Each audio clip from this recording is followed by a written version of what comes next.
So here's something worth thinking about as you settle in tonight. Right now, wherever you are, there are particles passing through your body. Tiny, almost massless things called neutrinos, and they're coming from the sun, from distant stars, from nuclear reactions that happened billions of years ago. Trillions of them, every single second, slipping through you like you're not even there. You can't feel them. You'll never notice. But they're real. And the fact that we know about them at all, that we figured out they exist, that we learned to detect something so impossibly small and ghostly, that's one of the great stories of human curiosity. And it starts, like a lot of great stories, with someone noticing something they couldn't explain. But we'll get to neutrinos later. Let's go back, way back. Because the history of nuclear physics, the history of how we figured out what matter is actually made of, what holds it together, and what happens when you break it apart, that story stretches over more than 2,000 years, and it begins with a question so simple that a child might ask it. What are things made of? What's the smallest piece of stuff?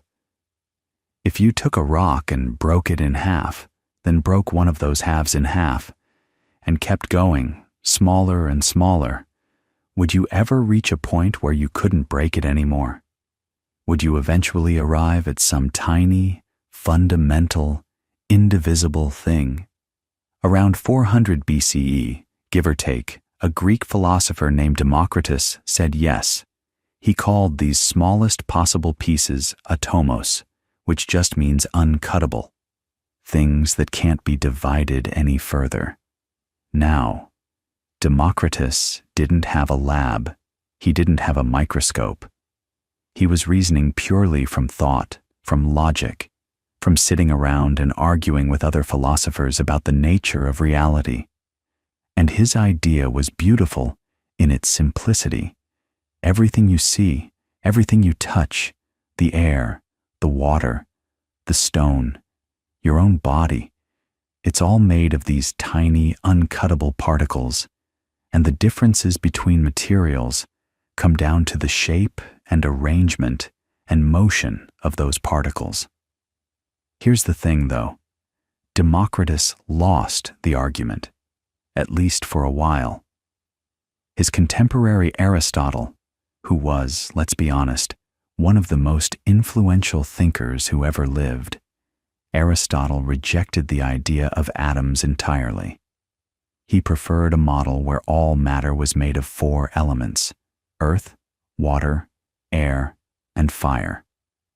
And because Aristotle's influence was so enormous, because his ideas shaped Western thought for nearly 2 millennia, the atomic idea got shelved. It didn't disappear completely. It kept popping up here and there, in the writings of Epicurus, in the Roman poet Lucretius. But it was largely a philosophical curiosity, not something anyone could test or prove. And that's the key word: prove. Because what separates modern nuclear physics from ancient philosophy isn't just better ideas. It's the insistence on evidence, on measurement, on doing the experiment and seeing what actually happens, even when the result surprises you.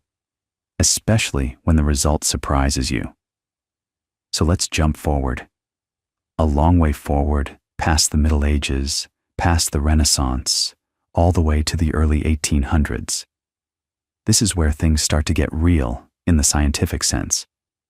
An English school teacher named John Dalton, quiet guy, colorblind, lived most of his life in Manchester.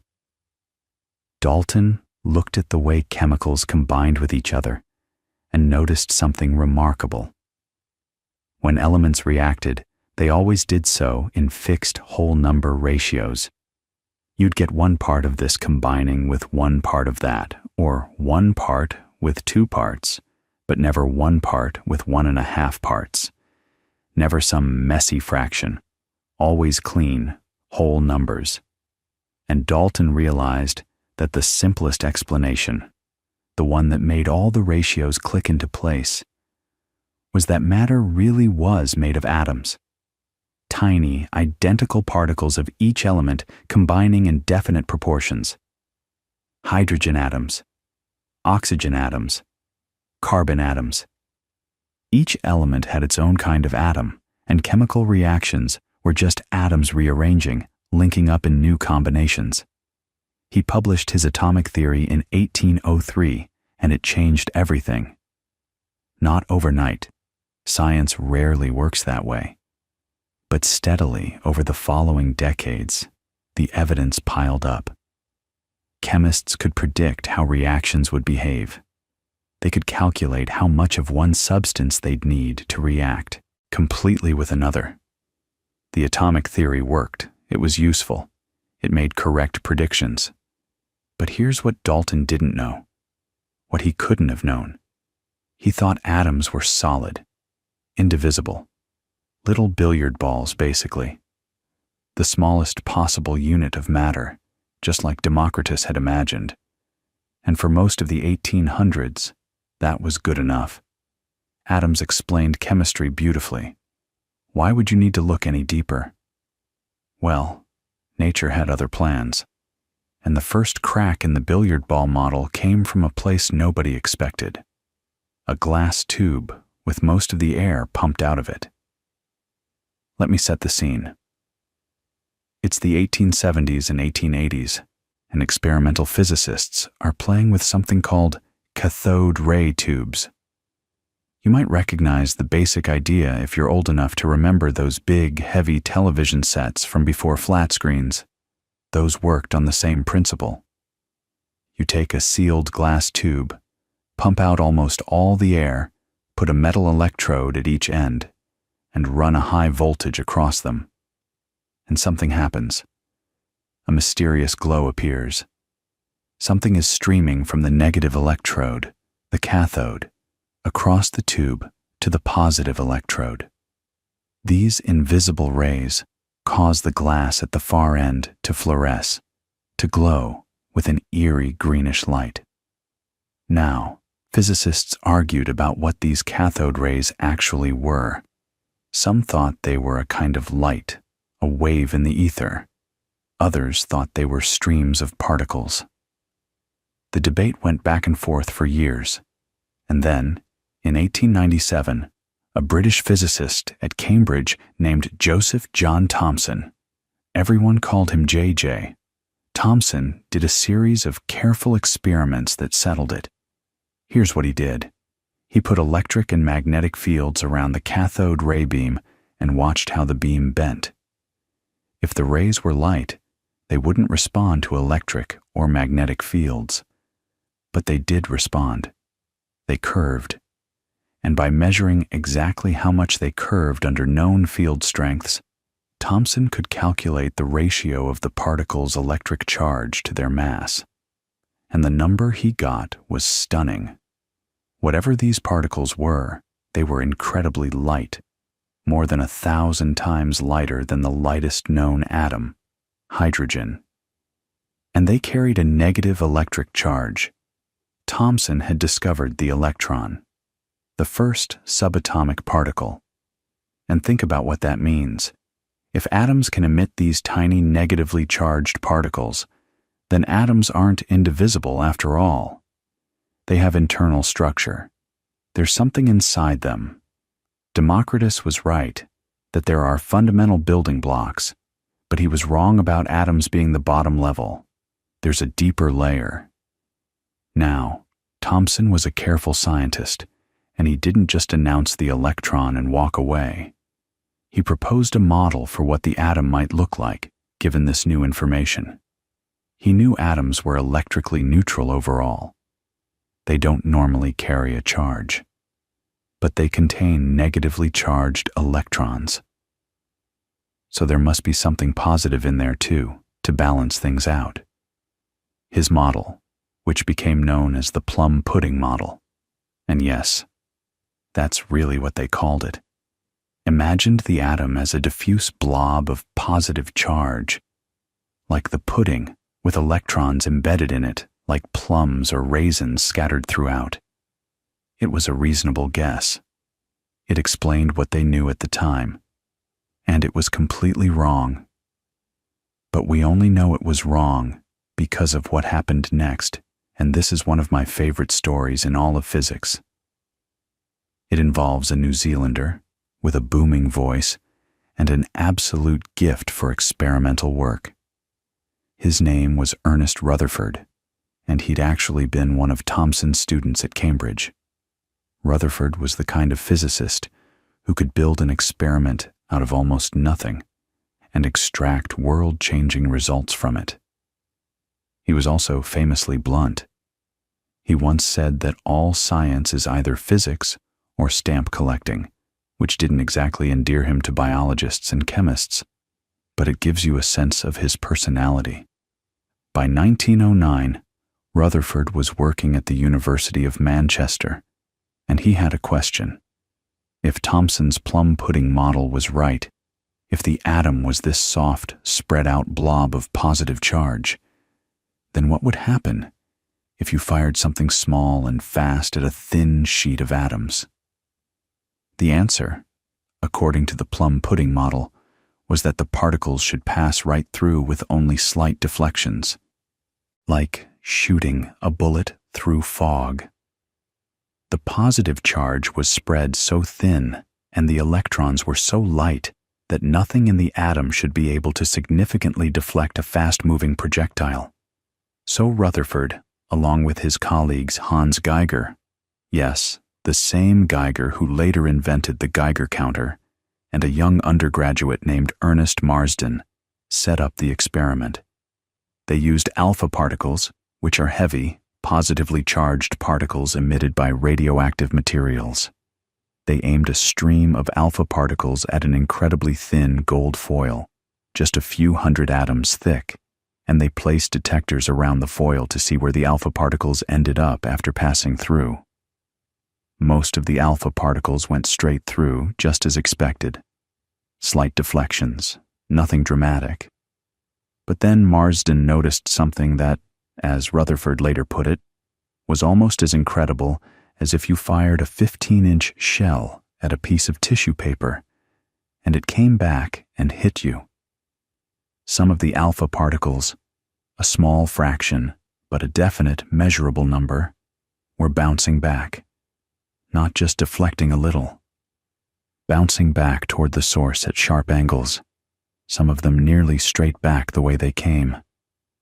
Think about that for a second. You're shooting these heavy, fast-moving particles at what's supposed to be a diffuse cloud, and some of them are ricocheting back as if they've hit something incredibly dense and solid. That doesn't happen in a plum pudding.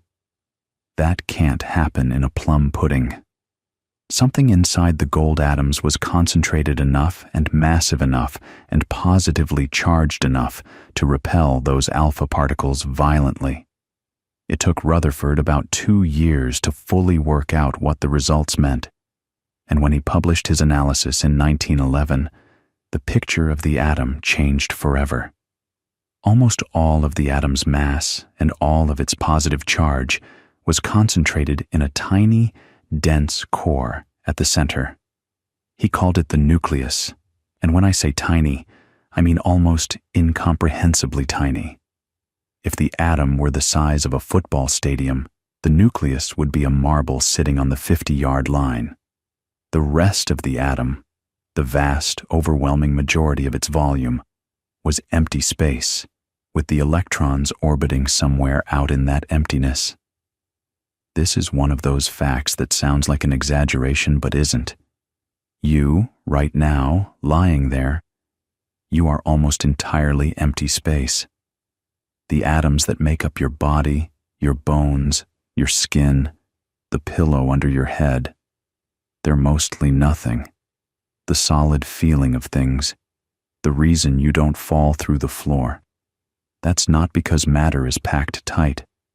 It's because of electromagnetic forces between the electrons of different atoms repelling each other. The solidity is a force field, not a physical barrier. The actual stuff, The mass is concentrated in these impossibly small nuclei. And now Rutherford had a new mystery on his hands, one that was arguably even deeper than the question he'd just answered.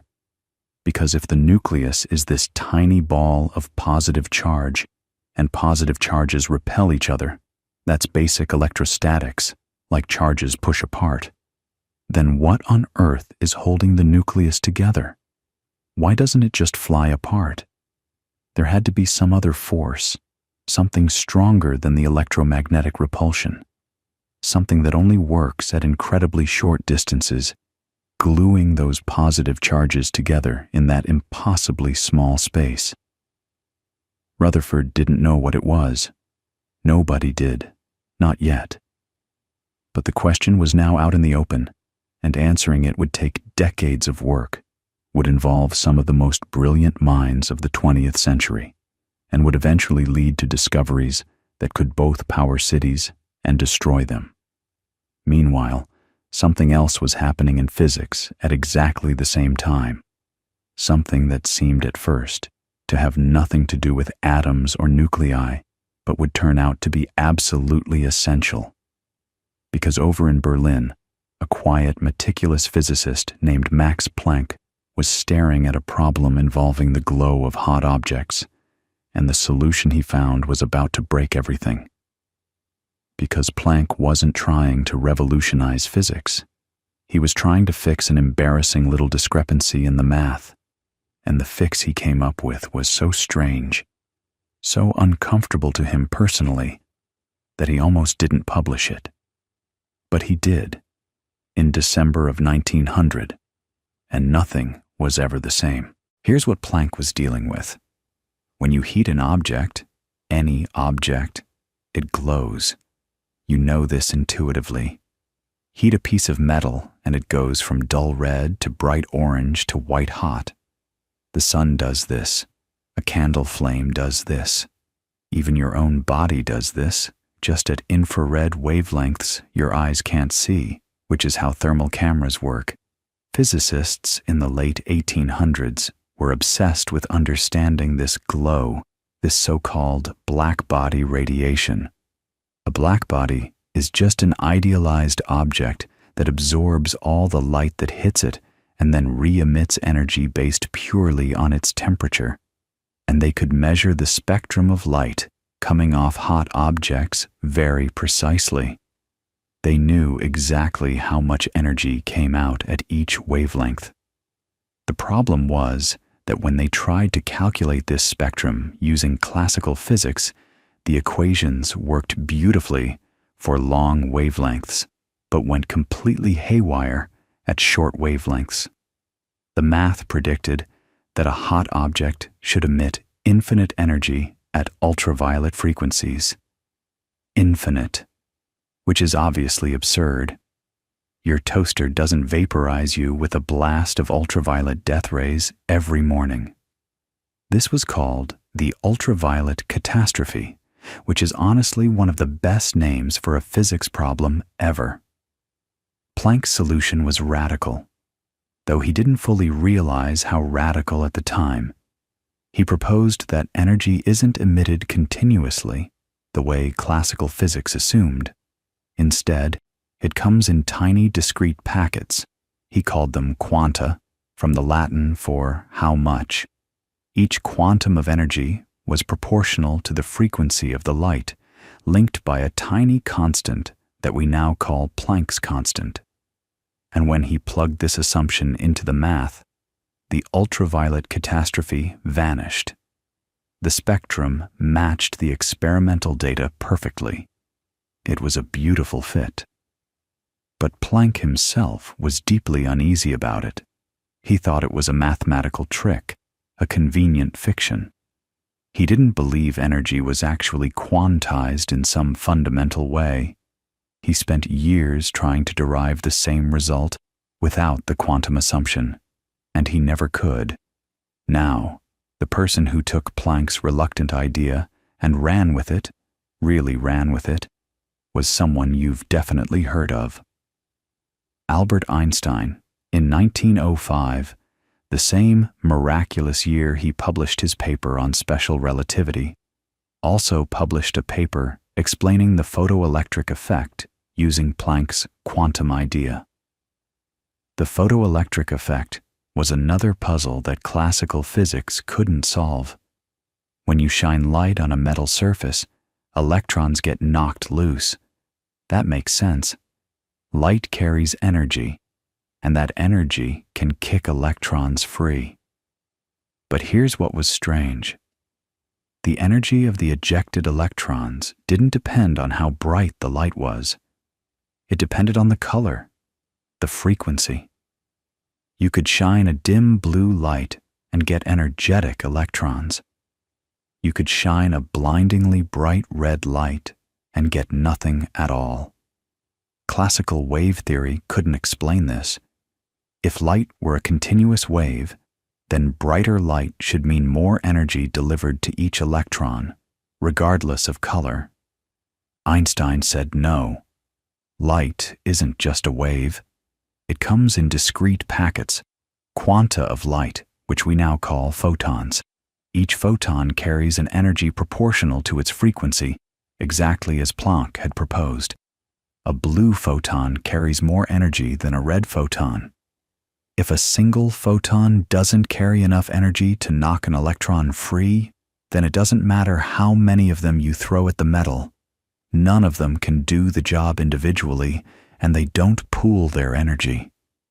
It's like trying to break down a door. One person pushing hard enough can do it. 100 people each pushing with one finger won't. Einstein's explanation was elegant, and it worked perfectly, and it earned him the Nobel Prize in 1921. Not relativity, which is what most people assume, but the photoelectric effect, the quantum. And this is where things start to get really interesting for our story about the nucleus. Because once you accept that energy is quantized, that the microscopic world doesn't play by the smooth, continuous rules of everyday experience, you start to wonder, what else is quantized? What other aspects of the atom come in discrete packets? This brings us to Niels Bohr, a young Danish physicist who arrived at Rutherford's lab in Manchester in 1912, right when the nuclear model of the atom was brand new and still deeply problematic. Because Rutherford's atom had a serious flaw, and everyone knew it. If electrons are orbiting the nucleus like planets around the sun, they should be constantly accelerating. That's what circular motion is, continuous change of direction. And according to classical electromagnetism, an accelerating charged particle radiates energy. So the electrons should be spiraling inward, losing energy as they go, and crashing into the nucleus in a tiny fraction of a second. Every atom should collapse almost instantly. Obviously, that doesn't happen. You exist. The chair you're sitting in exists. Something was wrong with the classical picture. Bohr's insight was to apply the quantum idea directly to the atom. He proposed that electrons don't orbit at just any distance from the nucleus. They can only occupy certain specific orbits, certain allowed energy levels, like rungs on a ladder. An electron can be on one rung or another, but never in between. And when an electron is in one of these allowed orbits, it simply doesn't radiate energy. It just doesn't. That was a bold claim, because it directly contradicted classical electromagnetism. Bohr was essentially saying, the classical rules don't apply here. The quantum rules do.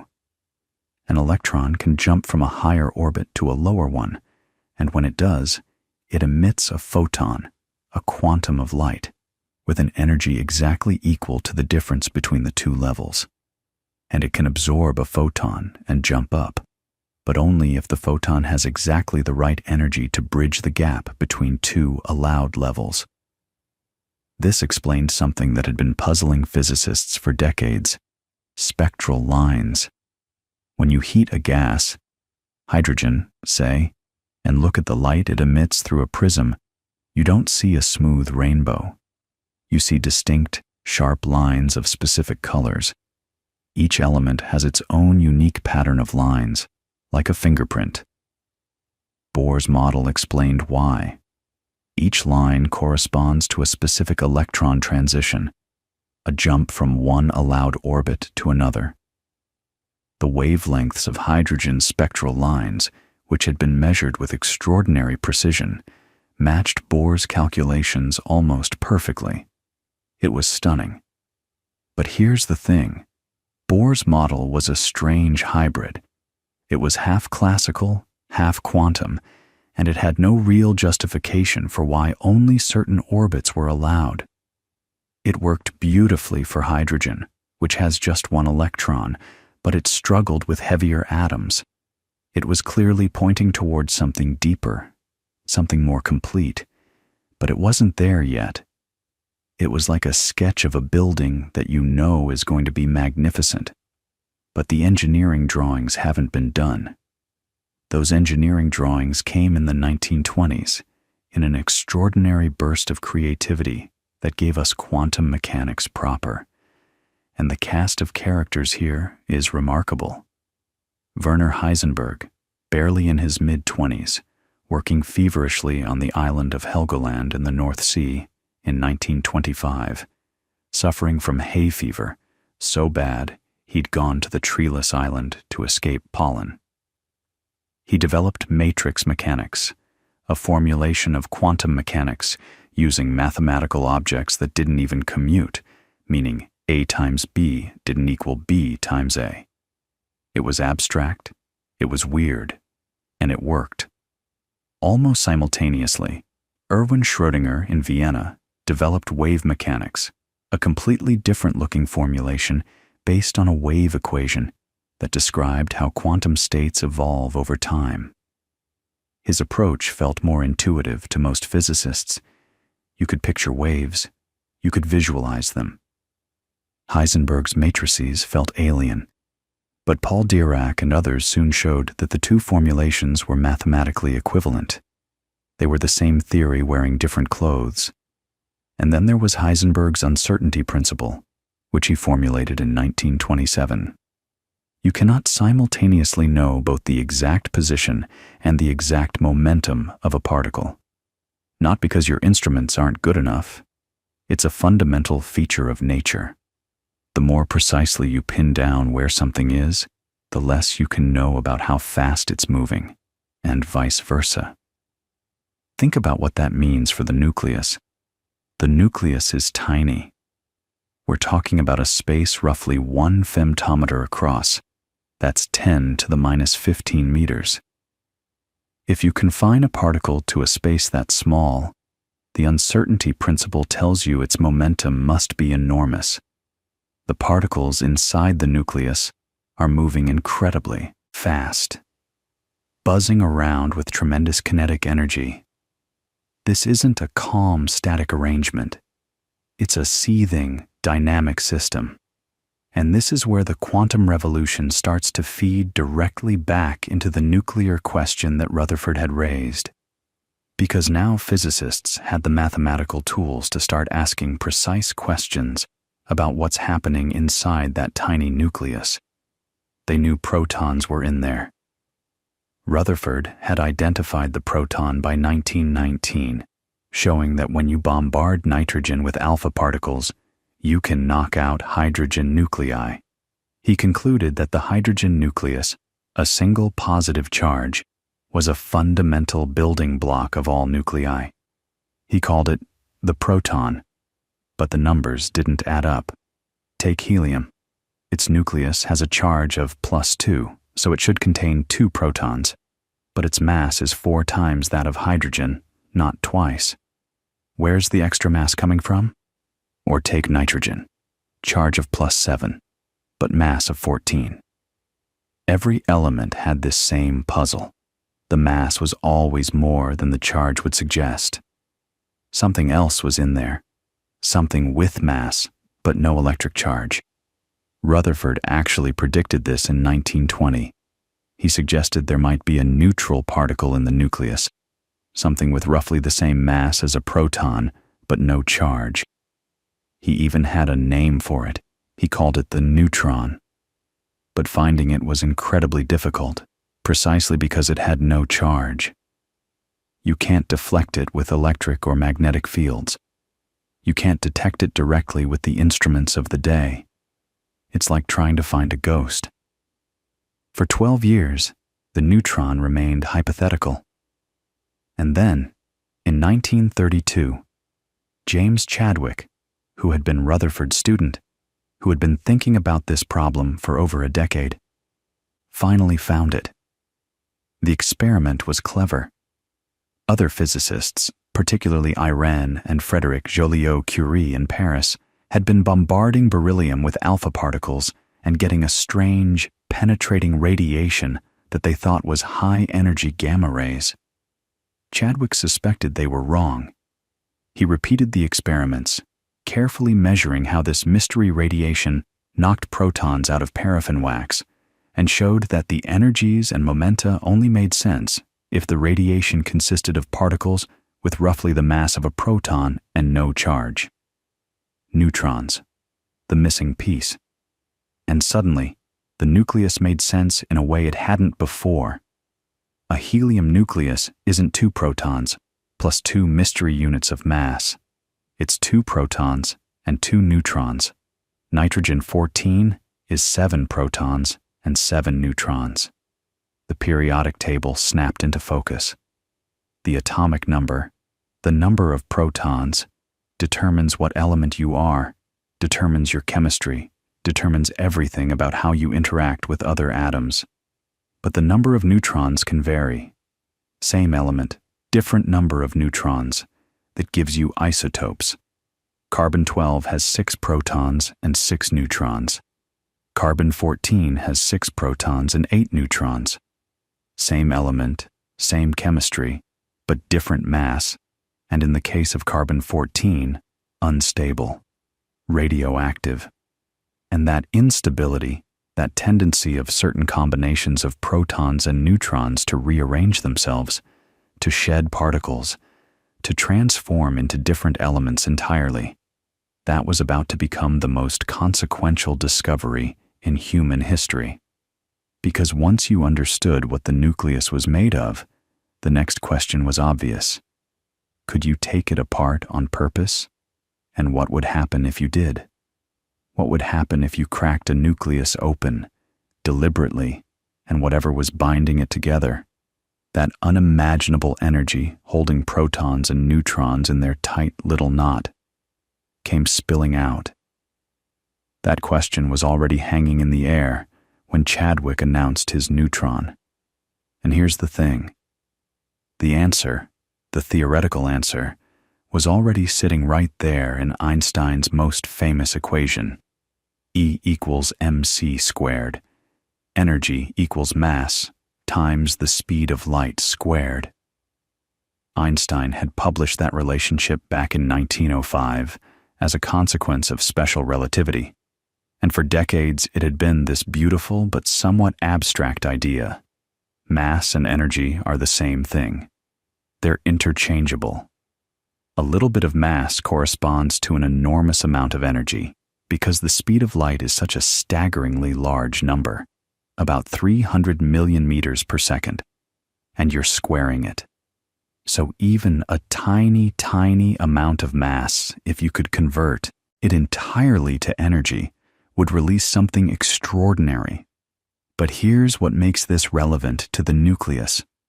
When you take individual protons and neutrons and measure their masses separately, and then you weigh the nucleus they form when they're bound together, the nucleus weighs less than the sum of its parts.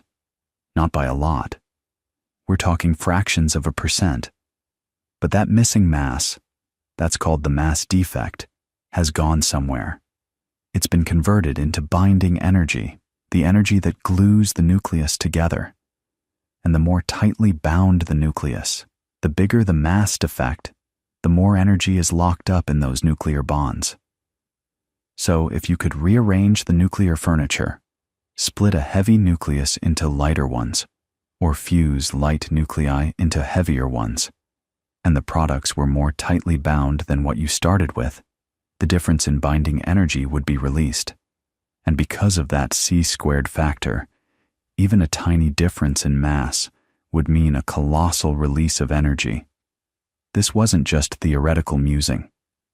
By the early 1930s, physicists could actually calculate these binding energies, and the numbers were staggering. The energy locked in a single gram of matter, if you could release all of it, was equivalent to something like 20,000 tons of TNT. Now, nobody was going to convert an entire gram of matter into energy. That's matter-antimatter annihilation, a different story. But even the fractional mass differences involved in nuclear reactions represented energies millions of times greater than any chemical reaction. Burning coal, detonating dynamite. Those are rearrangements of electrons in the outer shells of atoms. Nuclear reactions are rearrangements of the nucleus itself, and the forces involved are proportionally more powerful. We're talking about a difference of roughly a factor of 1,000,000. 1,000,000 times more energy per reaction. So the question of splitting the atom wasn't just academic curiosity. It was, potentially, the most important practical question in the history of energy. And the person who first achieved it, deliberately, in a controlled way, was actually working right there in Rutherford's Cavendish laboratory. In 1932, the same year Chadwick found the neutron, John Cockcroft and Ernest Walton built the first particle accelerator capable of splitting atomic nuclei. They accelerated protons to high energies using a voltage multiplier, a clever cascade of capacitors and diodes that could build up voltages of several 100,000 volts and slammed those protons into lithium targets. And the lithium nuclei split. Each lithium-7 nucleus, hit by a proton, broke apart into 2 helium-4 nuclei, 2 alpha particles, flying apart with tremendous kinetic energy. And when Cockcroft and Walton measured that energy, it matched almost perfectly what Einstein's equation predicted from the mass difference. E equals mc squared, confirmed experimentally in a nuclear reaction for the first time. They won the Nobel Prize for it. But here's the thing that Rutherford himself said, and this is important because it shows how even brilliant people can misjudge the future.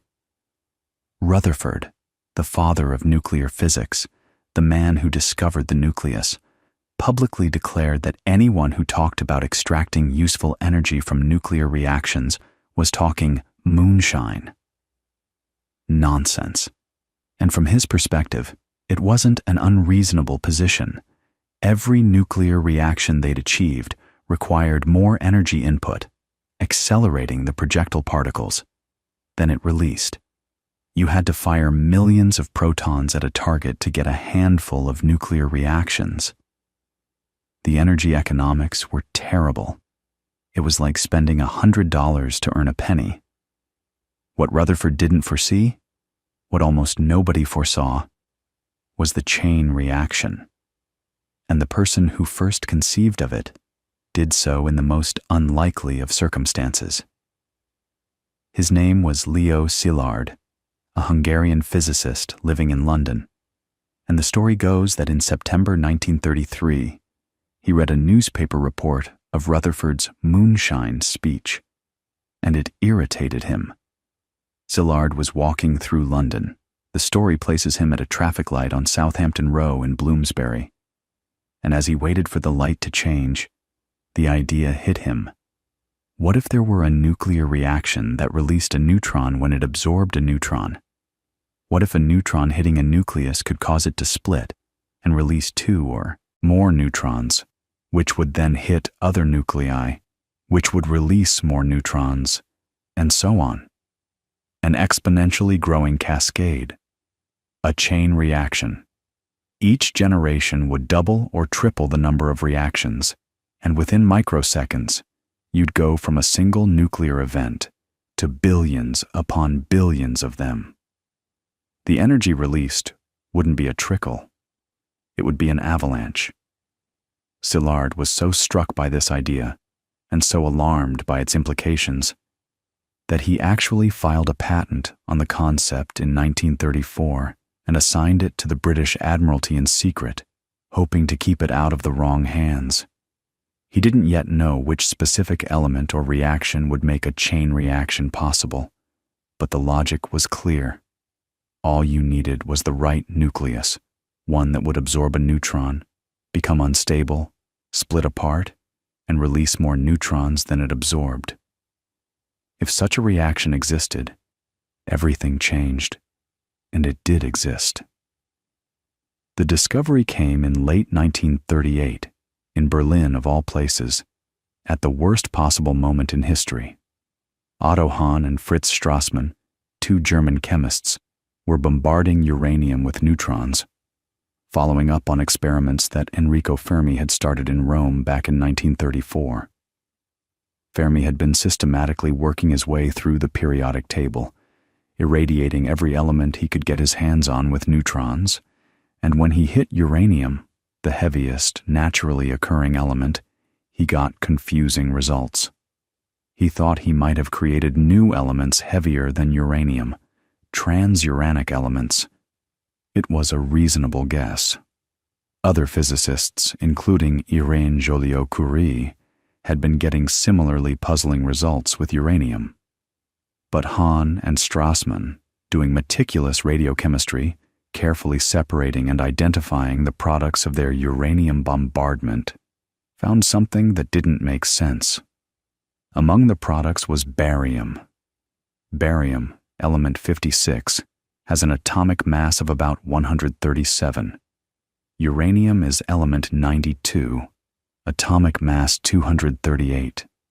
How do you get barium from uranium? You don't chip barium off a uranium nucleus. Barium is roughly half the mass of uranium.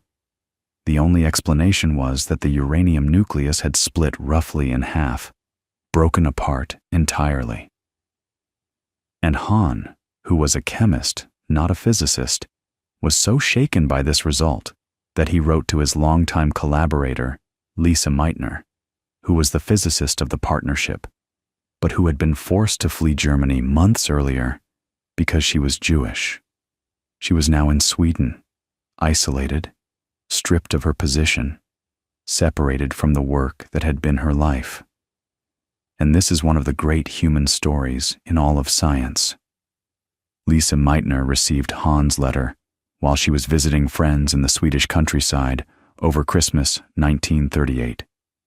Her nephew, Otto Frisch, who was also a physicist, was visiting too. And together, on a walk through the snowy woods, Frisch on skis, Meitner on foot, keeping up despite being 60 years old, they worked out the physics. They realized that the uranium nucleus, when it absorbed a neutron, was behaving like an overstretched liquid drop. You can picture it. Imagine a water droplet that's been wobbling, oscillating, and if it wobbles violently enough, it pinches in the middle and splits into two smaller droplets. That's essentially what was happening. The uranium nucleus, with its 92 protons all repelling each other electromagnetically, was already barely holding itself together.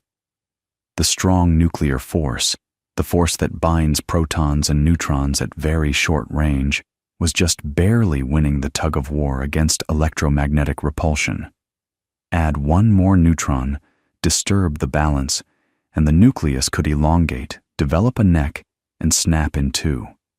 Meitner did the calculation right there, reportedly sitting on a tree stump in the snow. She worked out the energy that would be released from the mass difference between the uranium nucleus and its fission products, and it came out to roughly 200 million electron volts per fission event. 200 million electron volts. A single chemical reaction, burning a molecule of coal, say, releases a few electron volts. This was 100 million times more energetic. And Frisch, when he got back to Copenhagen and told Niels Bohr about it, borrowed the term fission from biology, the way a cell divides, and the name stuck. Bohr, who was about to board a ship to America, carried the news across the Atlantic in January 1939. And when he arrived and told the physicists at a conference in Washington, the reaction was electric. Within days, laboratories across the United States were confirming fission. And the question everyone immediately asked was the one Szilard had been asking for 5 years. Does uranium fission release extra neutrons? Because if it does, if each fission event releases 2 or 3 neutrons that can go on to cause more fissions, then a chain reaction is possible, and a chain reaction in uranium would release energy on a scale that had no precedent in human experience. The answer came quickly. By March 1939, multiple groups had confirmed it. Uranium fission does release neutrons, on average about 2 to 3 neutrons per fission event. The chain reaction was theoretically possible, and the world was sliding toward war. Hitler had already annexed Austria and Czechoslovakia. Germany, where fission had been discovered, had some of the best physicists and chemists on the planet. The implications were terrifying, and they were obvious to anyone paying attention. Leo Szilard, the man who had been worrying about this exact scenario since 1933, was now living in New York, and he was nearly frantic. Because Szilard understood something that many of his colleagues were still processing. If you could build a chain reaction, you could build a bomb. And if you could build a bomb using uranium fission, it would be a weapon unlike anything that had ever existed. Not incrementally more powerful than existing explosives, categorically different.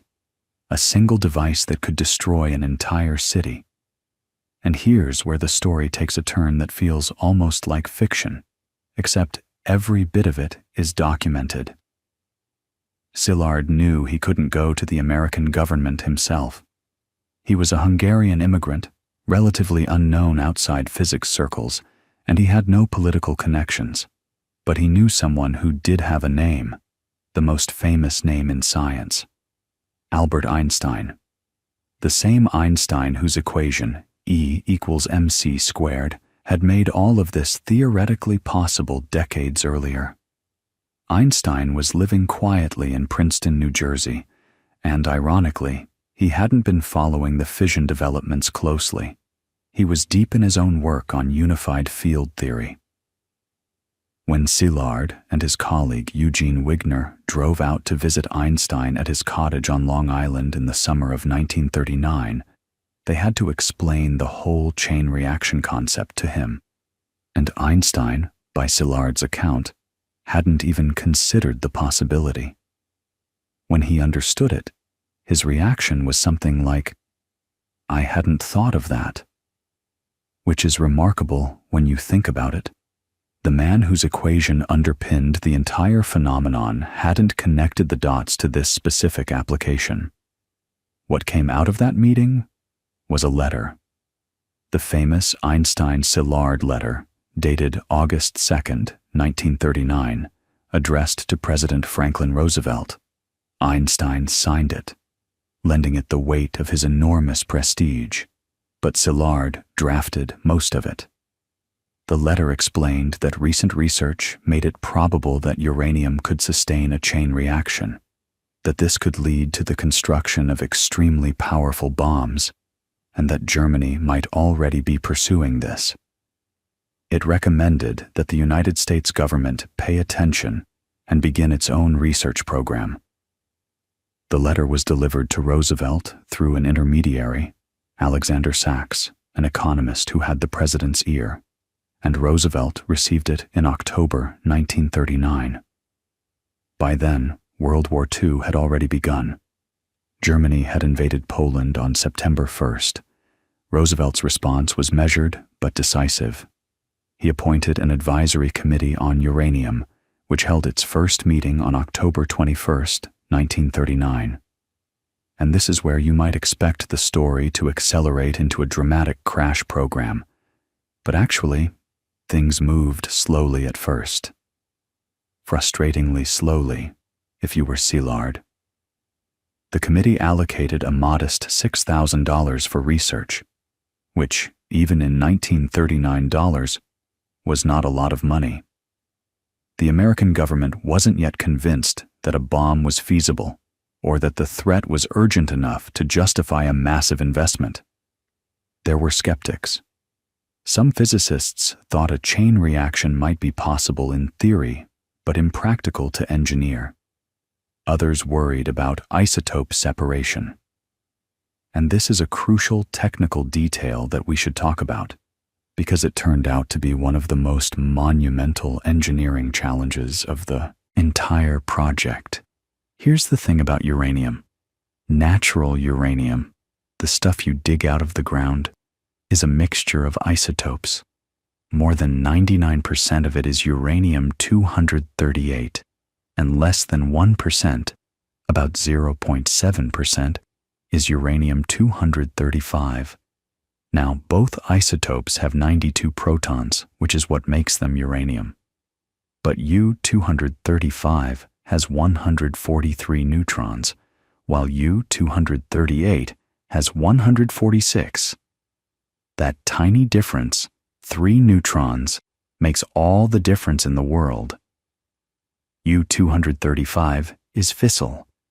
When a slow-moving neutron hits a U-235 nucleus, it splits readily, releasing energy and more neutrons. U-238, on the other hand, tends to absorb neutrons without fissioning. It captures them and just sits there, becoming U-239, which eventually decays into plutonium. But we'll come back to that, because that becomes its own incredible story. So the problem is this. If you want to build a bomb, you need a high concentration of U-235. You need to separate it from U-238. And separating two isotopes of the same element is extraordinarily difficult because they're chemically identical. You can't use any chemical process to tell them apart. They behave the same way in reactions. They dissolve the same way. They form the same compounds. The only difference is their mass.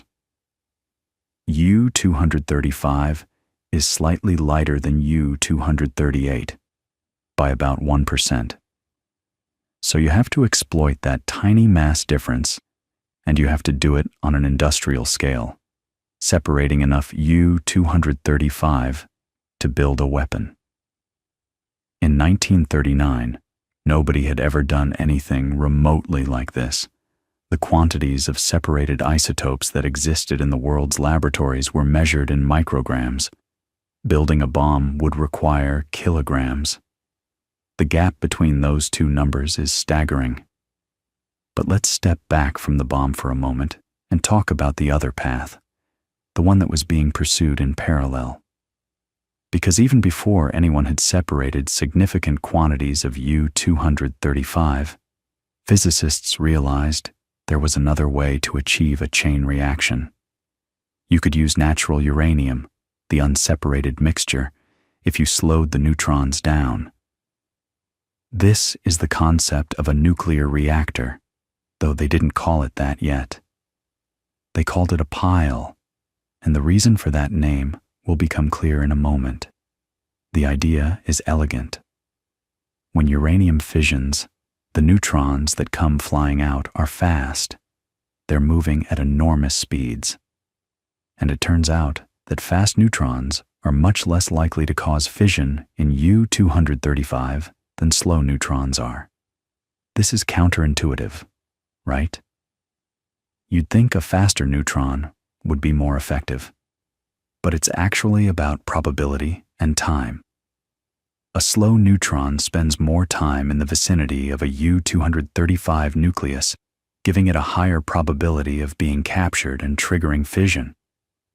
Physicists describe this using a concept called the neutron cross-section, essentially how big a target the nucleus appears to be for an incoming neutron. For slow neutrons, U-235 has a very large cross-section. For fast neutrons, it's much smaller. So the trick is to slow the neutrons down without absorbing them. And you do that with a moderator, a material that neutrons can bounce off of, losing energy with each collision, the way a billiard ball slows down when it hits other balls on the table. The ideal moderator is made of light atoms because a neutron transfers more energy when it collides with something close to its own mass. Hydrogen is the lightest element, so water seems like an obvious choice. But ordinary water has a problem. Hydrogen nuclei have a tendency to absorb neutrons, removing them from the chain reaction. Heavy water, water made with deuterium, the heavier isotope of hydrogen, is much better because deuterium absorbs far fewer neutrons. But heavy water was extremely rare and expensive.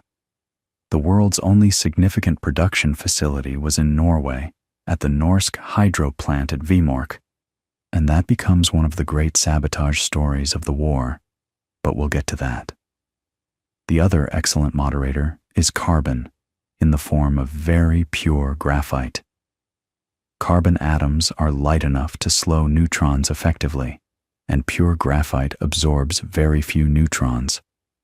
This was the path that Enrico Fermi chose. Fermi, who had fled fascist Italy in 1938, he used his Nobel Prize trip to Stockholm as an escape route, boarding a ship to New York with his family instead of returning to Rome, was now at Columbia University, and he was methodically working toward building the world's first self-sustaining chain reaction.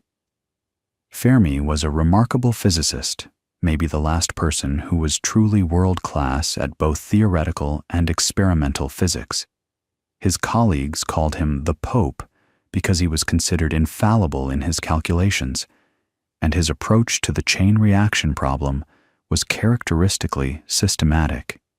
He needed to figure out the exact arrangement of uranium and graphite that would allow a chain reaction to sustain itself. Too much absorption, and the reaction dies out.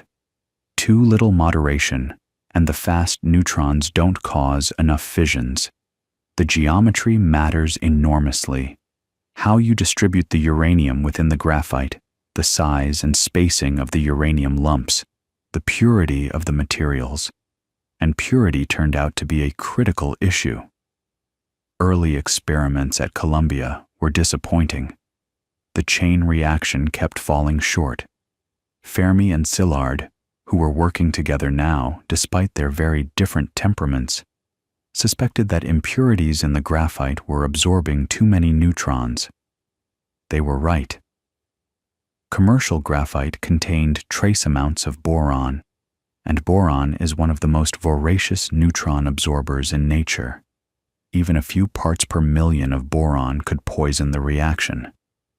This is a detail that had enormous consequences because across the Atlantic, the German nuclear program ran into the same problem and drew the wrong conclusion. Werner Heisenberg's team in Germany tested graphite as a moderator, found it didn't work well enough, and concluded that graphite was unsuitable. They turned to heavy water instead, which committed them to a path that was far more difficult and resource-intensive.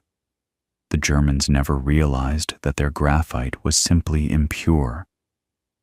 If they had obtained reactor-grade graphite, the history of the war, and perhaps the world, might have been very different.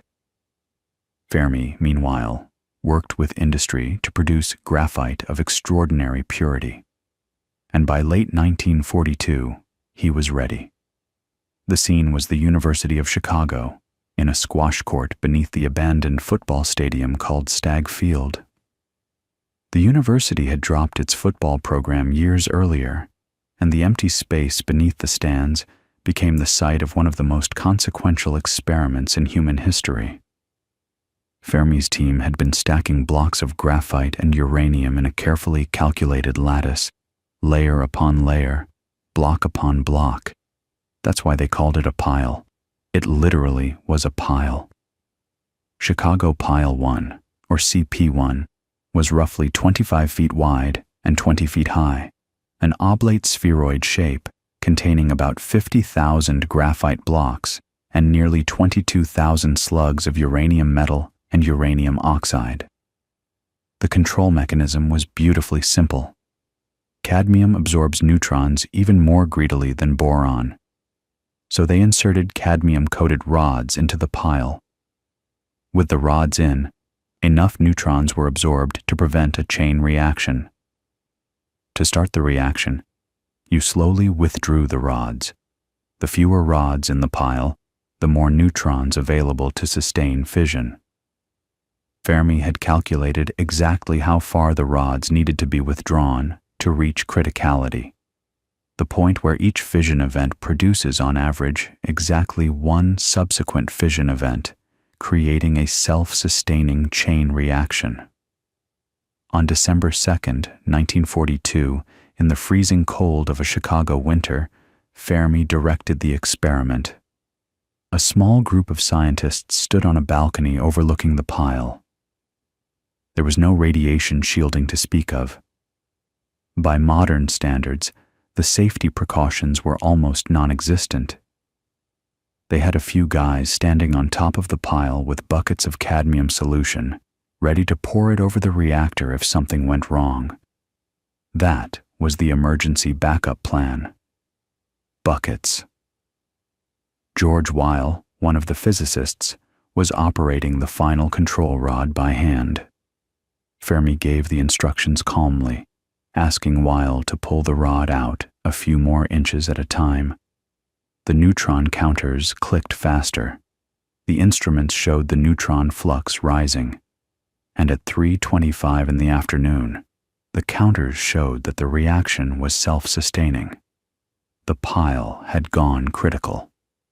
Fermi allowed it to run for about 28 minutes, then ordered the control rods reinserted. The power output was tiny, about half a watt, barely enough to light a small flashlight bulb. But the principle was proven. Arthur Compton, who was overseeing the project from the university, made a famous coded phone call to James Conant at Harvard. "The Italian navigator has landed in the New World," Compton said. "How were the natives?" Conant asked. "Very friendly," Compton replied. The Italian navigator was Fermi. The New World was the nuclear age, and the friendliness of the natives meant the reaction had been controlled successfully. But here's what makes this moment so layered. Fermi's pile was a scientific triumph, but it was built in the middle of a dense urban neighborhood. If something had gone wrong, if the reaction had run away, if the pile had overheated, the consequences for the surrounding city could have been severe. The scientists knew this.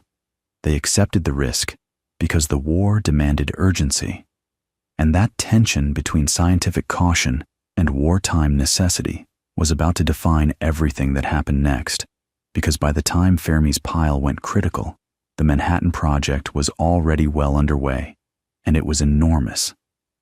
By the end of 1942, the Manhattan Project had become the largest secret scientific and industrial enterprise in human history. And the person at the center of it all, the man chosen to run the scientific side, was one of the most unlikely leaders you could imagine. His name was J. Robert Oppenheimer. Now, Oppenheimer is one of those figures who seems almost designed to be a character in a novel. Tall, thin, chain-smoking, brilliant, deeply cultured.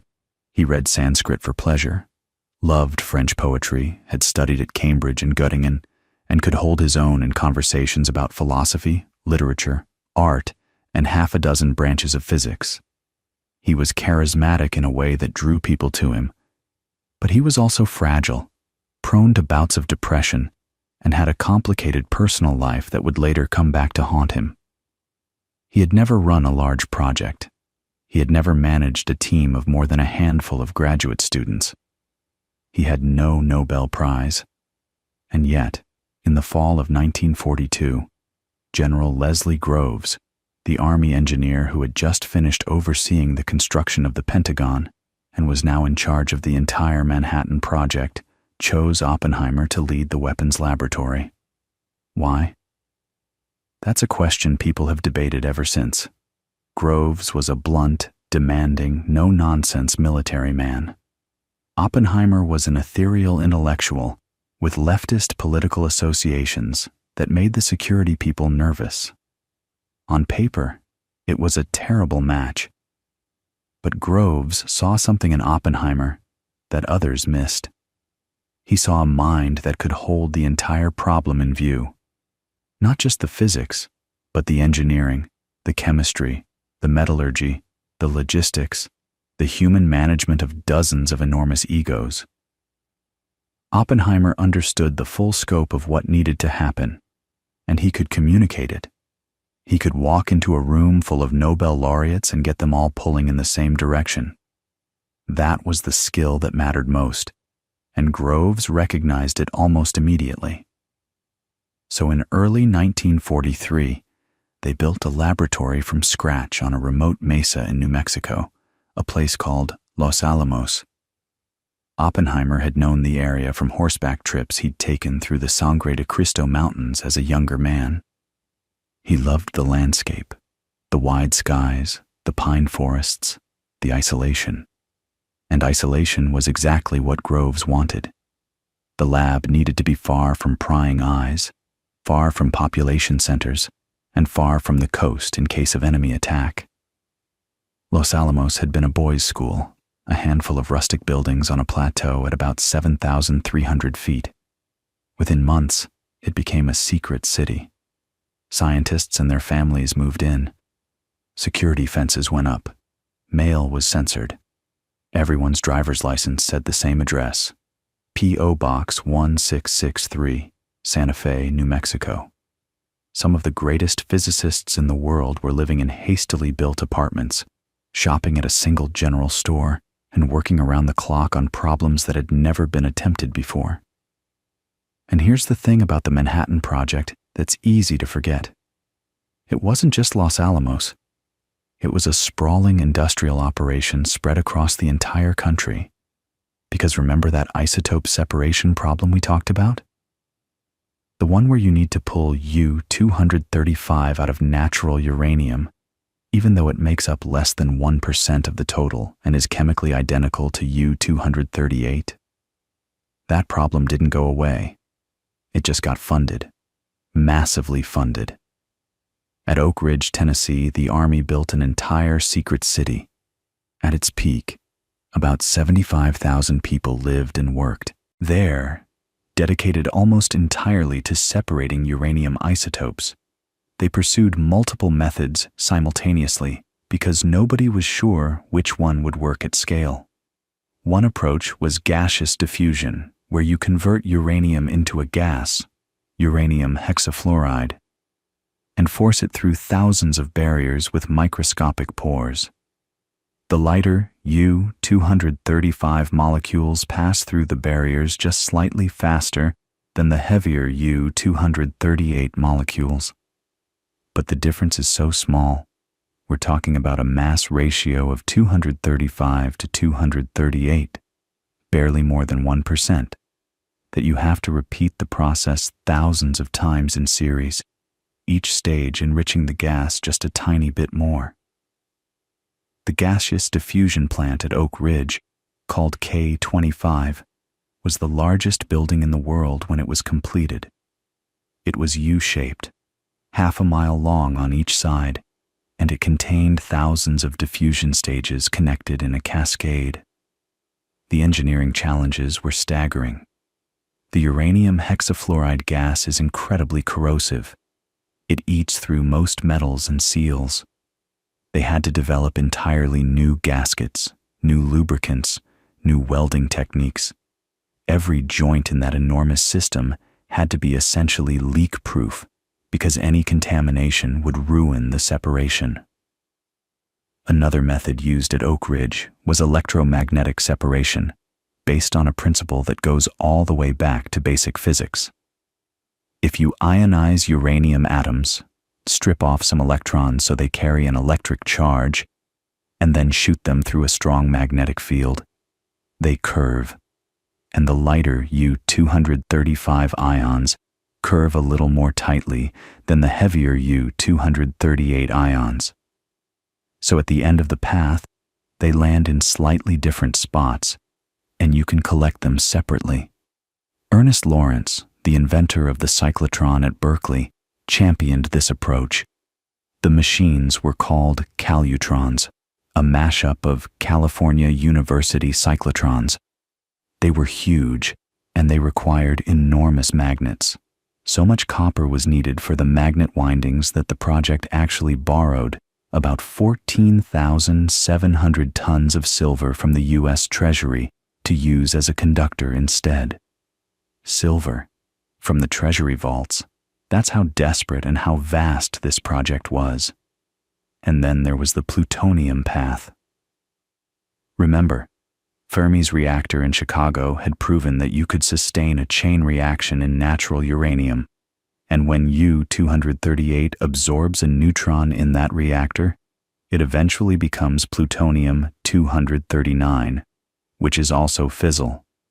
It can sustain a chain reaction and be used in a weapon.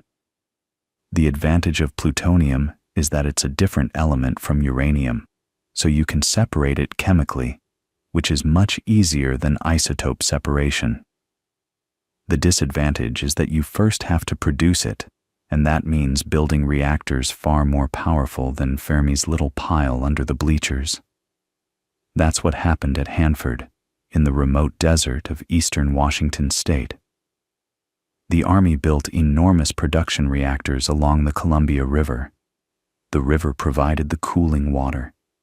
These reactors were designed not to generate electricity, but to breed plutonium. Natural uranium fuel slugs went in, got irradiated by neutrons for weeks, and came out laced with tiny amounts of plutonium. Then those slugs were dissolved in acid, and the plutonium was chemically extracted in massive, heavily shielded facilities called canyons. The whole process was extraordinarily dangerous. The chemical separation involved intensely radioactive materials, and the workers were dealing with substances whose biological effects were only partially understood.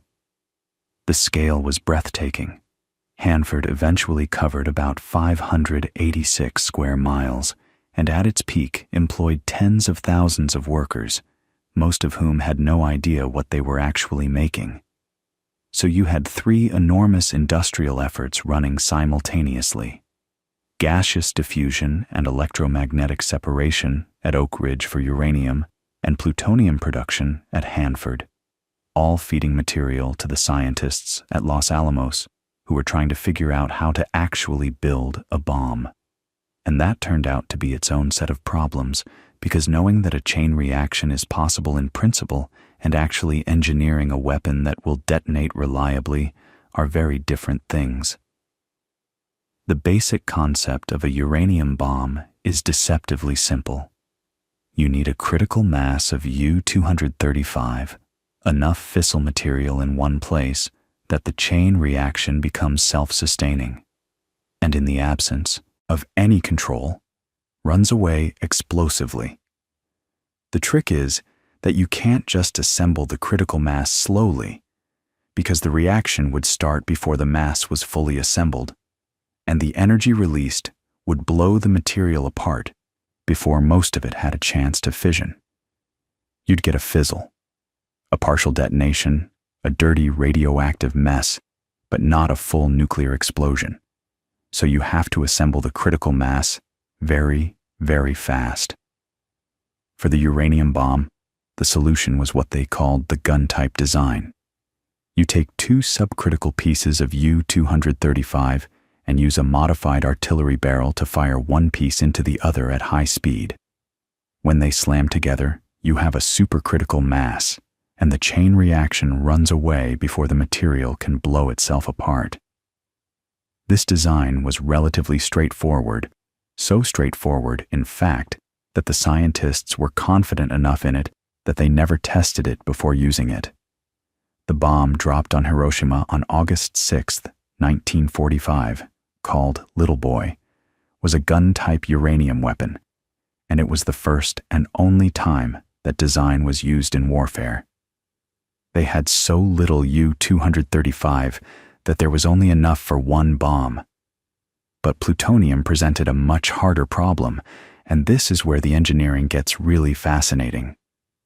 Plutonium-239, as produced in the Hanford reactors, was contaminated with small amounts of plutonium-240, an isotope that undergoes spontaneous fission at a much higher rate than U-235. What that means is that plutonium is constantly spitting out stray neutrons. And if you tried to use the gun-type design with plutonium, slowly bringing two pieces together over the milliseconds it takes a slug to travel down a gun barrel, those stray neutrons would start the chain reaction too early. You'd get a pre-detonation, a fizzle.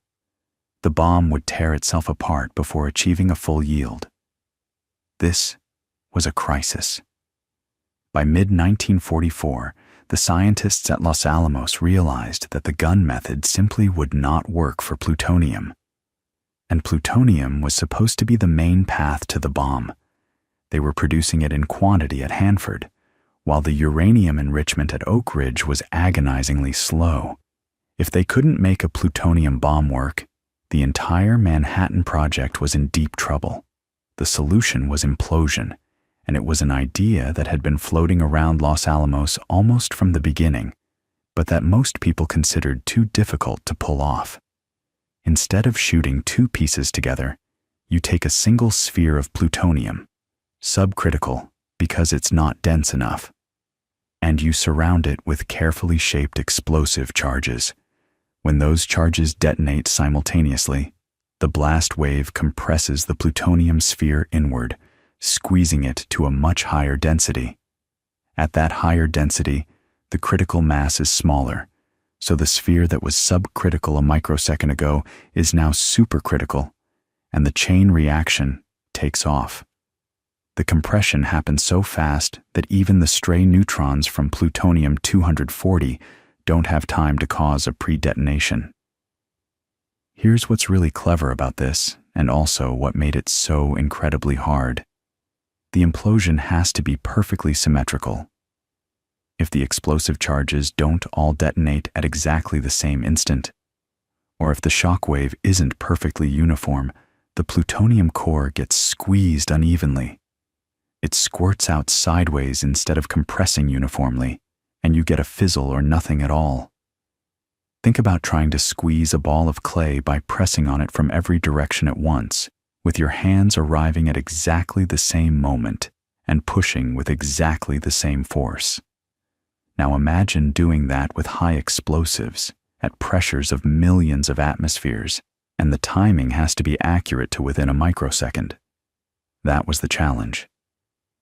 The person who cracked this problem was a physicist named Seth Nettermeyer, who first proposed the implosion concept. But the real engineering breakthrough came from George Kistiakowsky, a Ukrainian-born chemist who was an expert in explosives. Kistiakowsky and his team developed what are called explosive lenses. Carefully shaped charges of fast and slow explosives, arranged so that the detonation wave from each charge is reshaped from a diverging wave into a converging one, all the waves arriving at the plutonium core at the same instant from every direction. It's like using a glass lens to focus light, except you're focusing a detonation wave. The precision required was extraordinary. Each lens had to be cast and machined to tight tolerances, and there were 32 of them arranged around the sphere.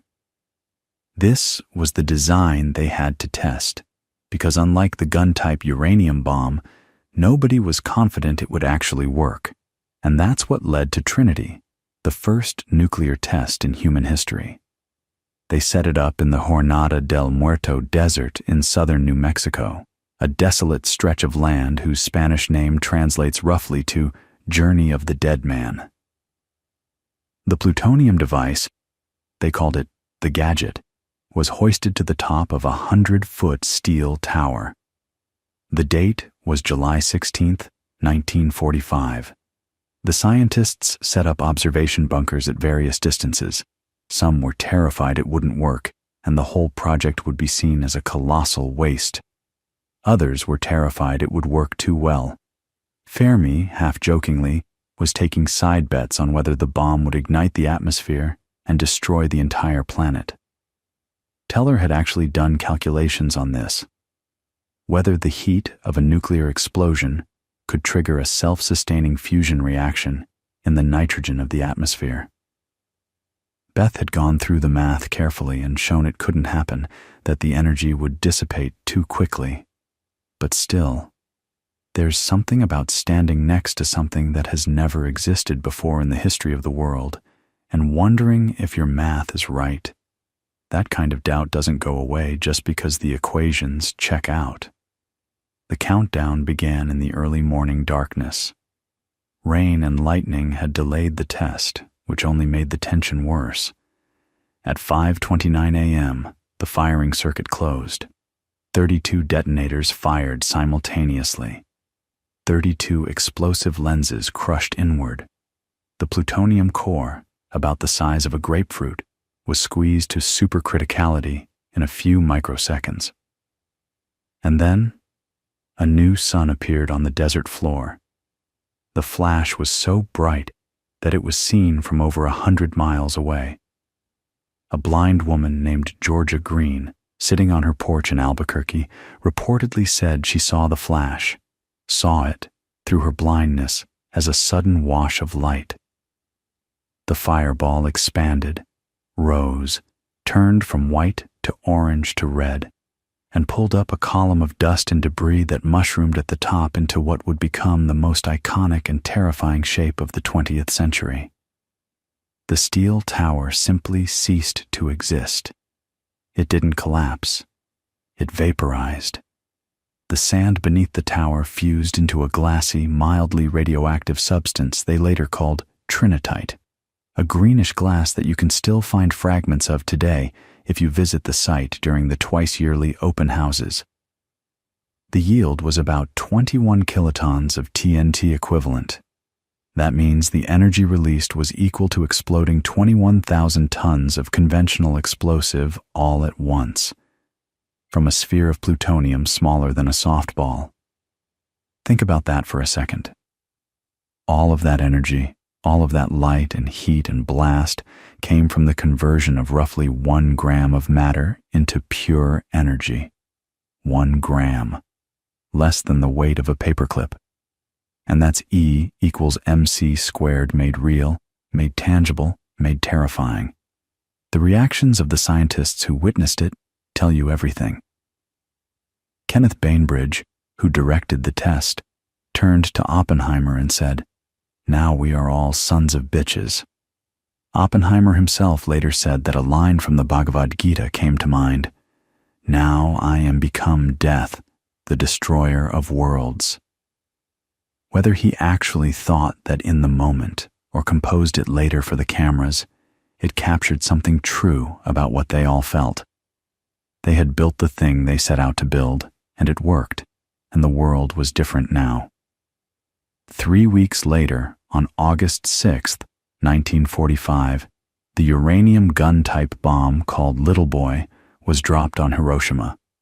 3 days after that, on August 9th, a plutonium implosion bomb called Fat Man, essentially the same design as the Trinity device, was dropped on Nagasaki. The combined death toll was somewhere around 200,000 people, many of them instantly, many more in the days and weeks that followed from burns, radiation sickness, and injuries. Japan surrendered on August 15th. I want to be careful here, because this is one of those places where the engineering and the human cost are impossible to separate, and they shouldn't be separated. The physics is elegant. The engineering is brilliant. And the result was the destruction of 2 cities full of people. All of those things are true at the same time, and sitting with that discomfort is, I think, important. The scientists who built the bomb lived with it for the rest of their lives. Some, like Teller, pushed for even bigger weapons. Others, like Oppenheimer, spent their remaining years advocating for arms control and international governance of nuclear technology, and were punished for it. But the story doesn't end with the bombs falling. In some ways, it's only the beginning of the next chapter of nuclear physics, because what happened after the war is just as consequential as what happened during it. Here's the thing about the Manhattan Project. It had been a crash program driven by the fear that Germany might get the bomb first. Germany surrendered in May 1945 before Trinity, and it turned out their nuclear program was far behind. But by then, the momentum was unstoppable. And after the war, a question emerged that would shape the next several decades. What else can you do with nuclear energy? The answer, it turned out, was quite a lot. And the first major direction was one that might surprise you: submarines. The United States Navy, under the relentless drive of an engineer named Hyman Rickover, became the first organization to harness nuclear fission for sustained, practical power generation. Rickover is one of those figures who doesn't get nearly enough credit in the popular telling of nuclear history. He wasn't a physicist. He was a naval officer and an engineer. Abrasive, demanding, impossible to work for, and absolutely brilliant at getting things built. He essentially willed the nuclear submarine into existence. The logic was elegant. A conventional submarine runs on diesel engines on the surface and battery power when submerged. But batteries run out. A diesel submarine has to surface regularly to recharge, which makes it vulnerable. A nuclear reactor, though, a nuclear reactor doesn't need air. It doesn't burn fuel in the chemical sense. It splits atoms. A nuclear submarine can stay submerged for months. It can travel at high speed underwater for as long as the crew can endure. The limiting factor isn't fuel. It's food and the psychological endurance of the sailors. The USS Nautilus, launched in 1954, was the world's first nuclear-powered submarine, and it changed naval warfare forever. Its reactor was a pressurized water reactor, a design that Rickover and his team at the Naval Reactors Branch developed, and that would become the most common type of nuclear power reactor in the world. Here's how it works. You have a core of enriched uranium fuel, where fission happens and generates enormous heat. Water is pumped through the core under very high pressure, high enough that it doesn't boil even at temperatures well above its normal boiling point. This superheated pressurized water then flows through a heat exchanger, where it transfers its heat to a secondary loop of water that does boil, producing steam. That steam drives a turbine, which drives either a propeller or an electrical generator. The key insight is that the radioactive water in the primary loop never leaves the containment. It just circulates in a closed system, transferring heat. The steam in the secondary loop is clean, non-radioactive water. This is the basic architecture that powers most of the world's nuclear power plants today. Not because it's the theoretically best design.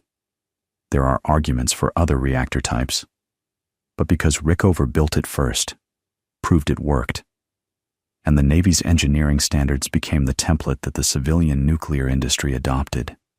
Sometimes the technology that wins isn't the most elegant one. It's the one that someone was stubborn enough to actually build and make reliable. And that transition from military to civilian nuclear power is a fascinating story in itself. After the war, there was genuine optimism, some of it wildly overblown, about what nuclear energy could do. The phrase, "too cheap to meter," gets attributed to Lewis Strauss, chairman of the Atomic Energy Commission in 1954, suggesting that nuclear electricity would be so abundant and inexpensive that it wouldn't even be worth measuring how much each household used. That didn't happen. But the dream was real, and for a while, it seemed achievable. The first nuclear power plant to generate electricity for a commercial grid was Calder Hall in England, which opened in 1956.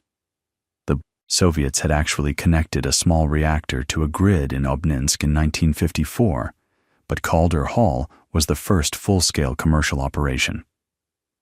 In the United States, the Shippingport Atomic Power Station in Pennsylvania came online in 1958. And again, Rickover's fingerprints were all over it, because it used a pressurized water reactor derived from his naval designs. Through the 1960s and into the 1970s, nuclear power expanded rapidly.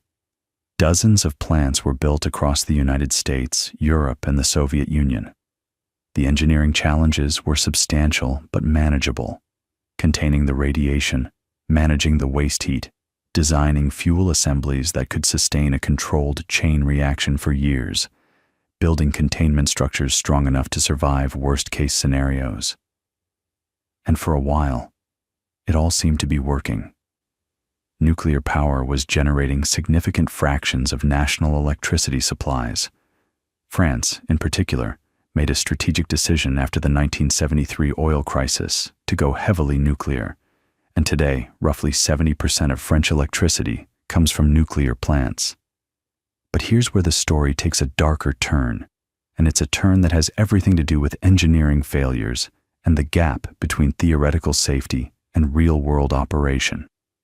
On March 28, 1979, at the 3 Mile Island nuclear plant near Harrisburg, Pennsylvania, a combination of equipment, malfunction, confusing control room indicators, and operator error led to a partial meltdown of the reactor core.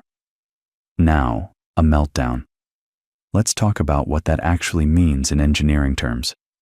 In a nuclear reactor, even after you shut down the chain reaction by inserting control rods, the fuel continues to generate heat from the decay of radioactive fission products. This is called decay heat, and it's significant. It can be several percent of the reactor's full thermal output, which in a large reactor means tens of megawatts of heat. If you lose the ability to cool the core, that decay heat has nowhere to go. The fuel rods get hotter and hotter. The zirconium cladding around the fuel can react with steam to produce hydrogen gas. Eventually, the fuel itself can melt, pooling at the bottom of the reactor vessel. At 3 Mile Island, a stuck-open relief valve drained coolant from the reactor without the operators realizing it. The instruments were ambiguous. They showed the pressurizer level was high, which the operators interpreted as meaning the system had plenty of water, when in fact the core was being uncovered. By the time they understood what was happening, about half the core had melted. The containment building held. Very little radioactive material escaped. No one died, but the psychological impact was enormous. The American public's trust in nuclear power, already fragile, cracked. And then, 7 years later, came Chernobyl. April 26, 1986. Reactor number 4 at the Chernobyl nuclear power plant in Soviet Ukraine. And this was a completely different kind of failure. Not a loss of coolant accident like 3 Mile Island, but a power excursion, a sudden uncontrolled spike in reactor output that blew the reactor apart. The Chernobyl reactor was an RBMK design, a Soviet graphite-moderated water-cooled reactor that had a dangerous characteristic known as a positive void coefficient. Here's what that means. In most Western pressurized water reactors, if the water in the core starts to boil and form steam bubbles, voids, the chain reaction actually slows down, because water serves as both coolant and moderator, and losing it reduces the moderation of neutrons. That's a negative feedback loop, a self-correcting tendency. It's inherently safer. But in the RBMK design, the graphite does the moderating, and the water actually absorbs some neutrons. So if the water boils away, fewer neutrons are absorbed, more fission happens, more heat is generated, more water boils. A positive feedback loop. The reactor wants to run away from you. On the night of April 25th going into April 26th, operators were conducting a safety test. Ironically, a test of whether the turbines could provide enough power during a coast down to keep coolant pumps running in an emergency. They had disabled several safety systems to run the test. They had brought the reactor to an unstable low-power state. And when they initiated the test, the reactor power surged. The operators hit the emergency shutdown button, but the control rod design had its own fatal flaw. The tips of the rods actually caused a brief increase in reactivity before the absorbing sections entered the core. In the state the reactor was in, that momentary spike was enough. More than enough. In roughly 4.5 seconds, the reactor's thermal output spiked to something like 100 times its rated capacity. Some estimates suggest it briefly reached 500 times. The fuel rods shattered. The cooling channels ruptured. A massive steam explosion blew the 1,000-ton reactor lid, a concrete and steel disc they called the upper biological shield, clean off the top of the reactor, sending it crashing through the roof of the reactor building. A second explosion followed almost immediately, likely caused by hydrogen or by a steam reaction with the graphite and zirconium. The reactor core was now open to the sky. Burning graphite, shattered fuel, and highly radioactive material were scattered across the roof of the building and the surrounding area. The graphite fire burned for days, sending a plume of radioactive isotopes, cesium-137, iodine-131, strontium-90, and dozens of others, high into the atmosphere, where winds carried them across Belarus, Ukraine, Scandinavia, and eventually much of Europe. 2 plant workers died that night from the explosions themselves. But the real horror unfolded over the hours and days that followed. Firefighters arrived within minutes, climbing onto the roof of the adjacent reactor building to put out fires, walking through fields of debris that were so radioactive that some pieces could deliver a lethal dose in under a minute. These men, many of them young, most of them not told the true nature of what they were dealing with, absorbed staggering amounts of radiation. 28 of them died within the first few months from acute radiation syndrome. Their bodies were so contaminated that some had to be buried in lead-lined coffins sealed with zinc. And then there was the evacuation. The nearby city of Pripyat, home to about 50,000 people, mostly plant workers and their families, wasn't evacuated until 36 hours after the explosion.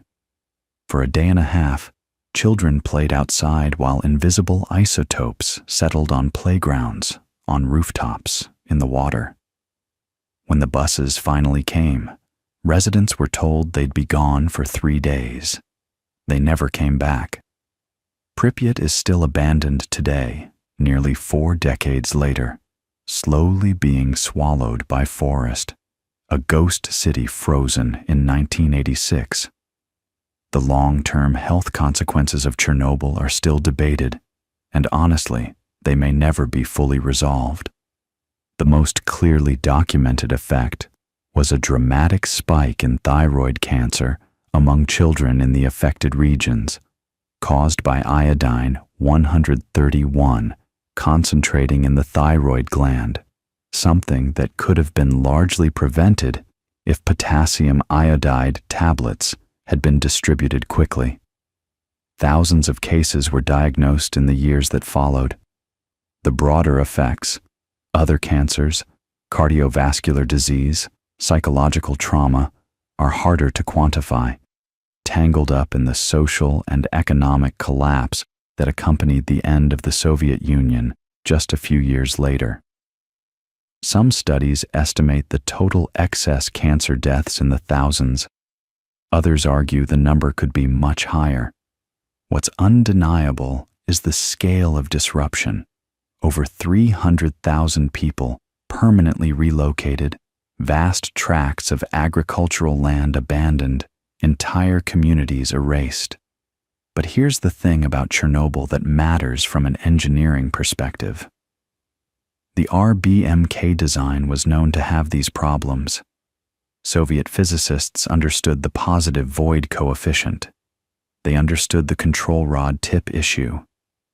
In fact, a similar, smaller incident had occurred at the Ignalina plant in Lithuania in 1983. But the information was suppressed, classified, not shared with the operators who needed it most. The culture of secrecy that pervaded the Soviet nuclear program meant that the people running the reactor on the night of April 26th didn't fully understand how dangerous their machine could be in certain configurations. They made mistakes. Yes, disabling safety systems, pushing the reactor into an unstable regime. But they were also working without crucial knowledge that their own system had deliberately withheld from them. Chernobyl was a failure of physics, of engineering, of design, and of institutional culture all at once. And it changed everything. In the Soviet Union, it was arguably one of the forces that helped bring down the entire system. Mikhail Gorbachev later said that Chernobyl was perhaps the real cause of the collapse of the Soviet Union, not because of the direct damage, but because it shattered the myth of Soviet technological competence and forced a kind of openness, a glasnost that the system couldn't survive. Internationally, it devastated public confidence in nuclear energy. Countries that had been expanding their nuclear programs slowed down or stopped. Italy held a referendum and shut down all its reactors. Sweden committed to phasing out nuclear power. Even France, the most nuclear-dependent nation on Earth, faced intense public pressure, though it ultimately stayed the course. And then, 25 years later, it happened again. Different country, different design, different cause, but the same gut punch to public trust. Fukushima Daiichi. March 11, 2011. A magnitude 9.0 earthquake off the Pacific coast of Japan, one of the most powerful earthquakes ever recorded, triggered a massive tsunami. The Fukushima Daiichi nuclear power plant, operated by Tokyo Electric Power Company, sat on the coast. The plant had 6 boiling water reactors, designed by General Electric. When the earthquake hit, the 3 operating reactors shut down automatically, the control rods inserted, the chain reaction stopped, exactly as designed. And if that were the end of the story, Fukushima would have been a triumph of engineering. But it wasn't the end of the story, because even after you stop the chain reaction, you still have the decay heat problem. Remember that from our earlier conversation, the fission products in the fuel continue to undergo radioactive decay, generating significant heat, and you need to keep cooling the core for days, weeks, even months after shutdown. The earthquake knocked out external power to the plant. That's what the backup diesel generators were for, and they kicked in right on cue. But about 45 minutes later, the tsunami arrived. The wave was estimated at 14 meters, roughly 46 feet. The plant's seawall was designed for a tsunami of about 5.5 meters. The wave overwhelmed it completely, flooding the lower levels of the plant where the diesel generators were housed. The generators drowned, and with them went the plant's ability to pump cooling water through the reactor cores. Now you have 3 reactor cores full of intensely hot fuel, no chain reaction happening but enormous decay heat building up, and no way to remove that heat. Over the next several hours and days, the water in the reactor vessels boiled away. The fuel rods were exposed. The zirconium cladding on the fuel rods reacted with steam at high temperature, generating hydrogen gas. The fuel itself began to melt. Partial meltdowns in reactors 1, 2, and 3. Hydrogen accumulated in the reactor buildings, and on March 12th and then again on March 14th and 15th, hydrogen explosions blew apart the upper structures of 3 reactor buildings. The images were broadcast around the world. Concrete walls blown out, steel frames twisted, steam and smoke rising from the wreckage. It looked apocalyptic. But here's where Fukushima and Chernobyl diverge in a crucial way. At Chernobyl, the reactor core itself was blown open and burned for days, sending massive quantities of radioactive material directly into the atmosphere. At Fukushima, despite the meltdowns, despite the hydrogen explosions, the primary containment structures, though damaged and leaking, largely held. The release of radioactive material was roughly 1/10 of Chernobyl's. The Japanese government evacuated about 150,000 people from the surrounding area. And here's a fact that surprises many people. No one died from acute radiation exposure at Fukushima. Not one person.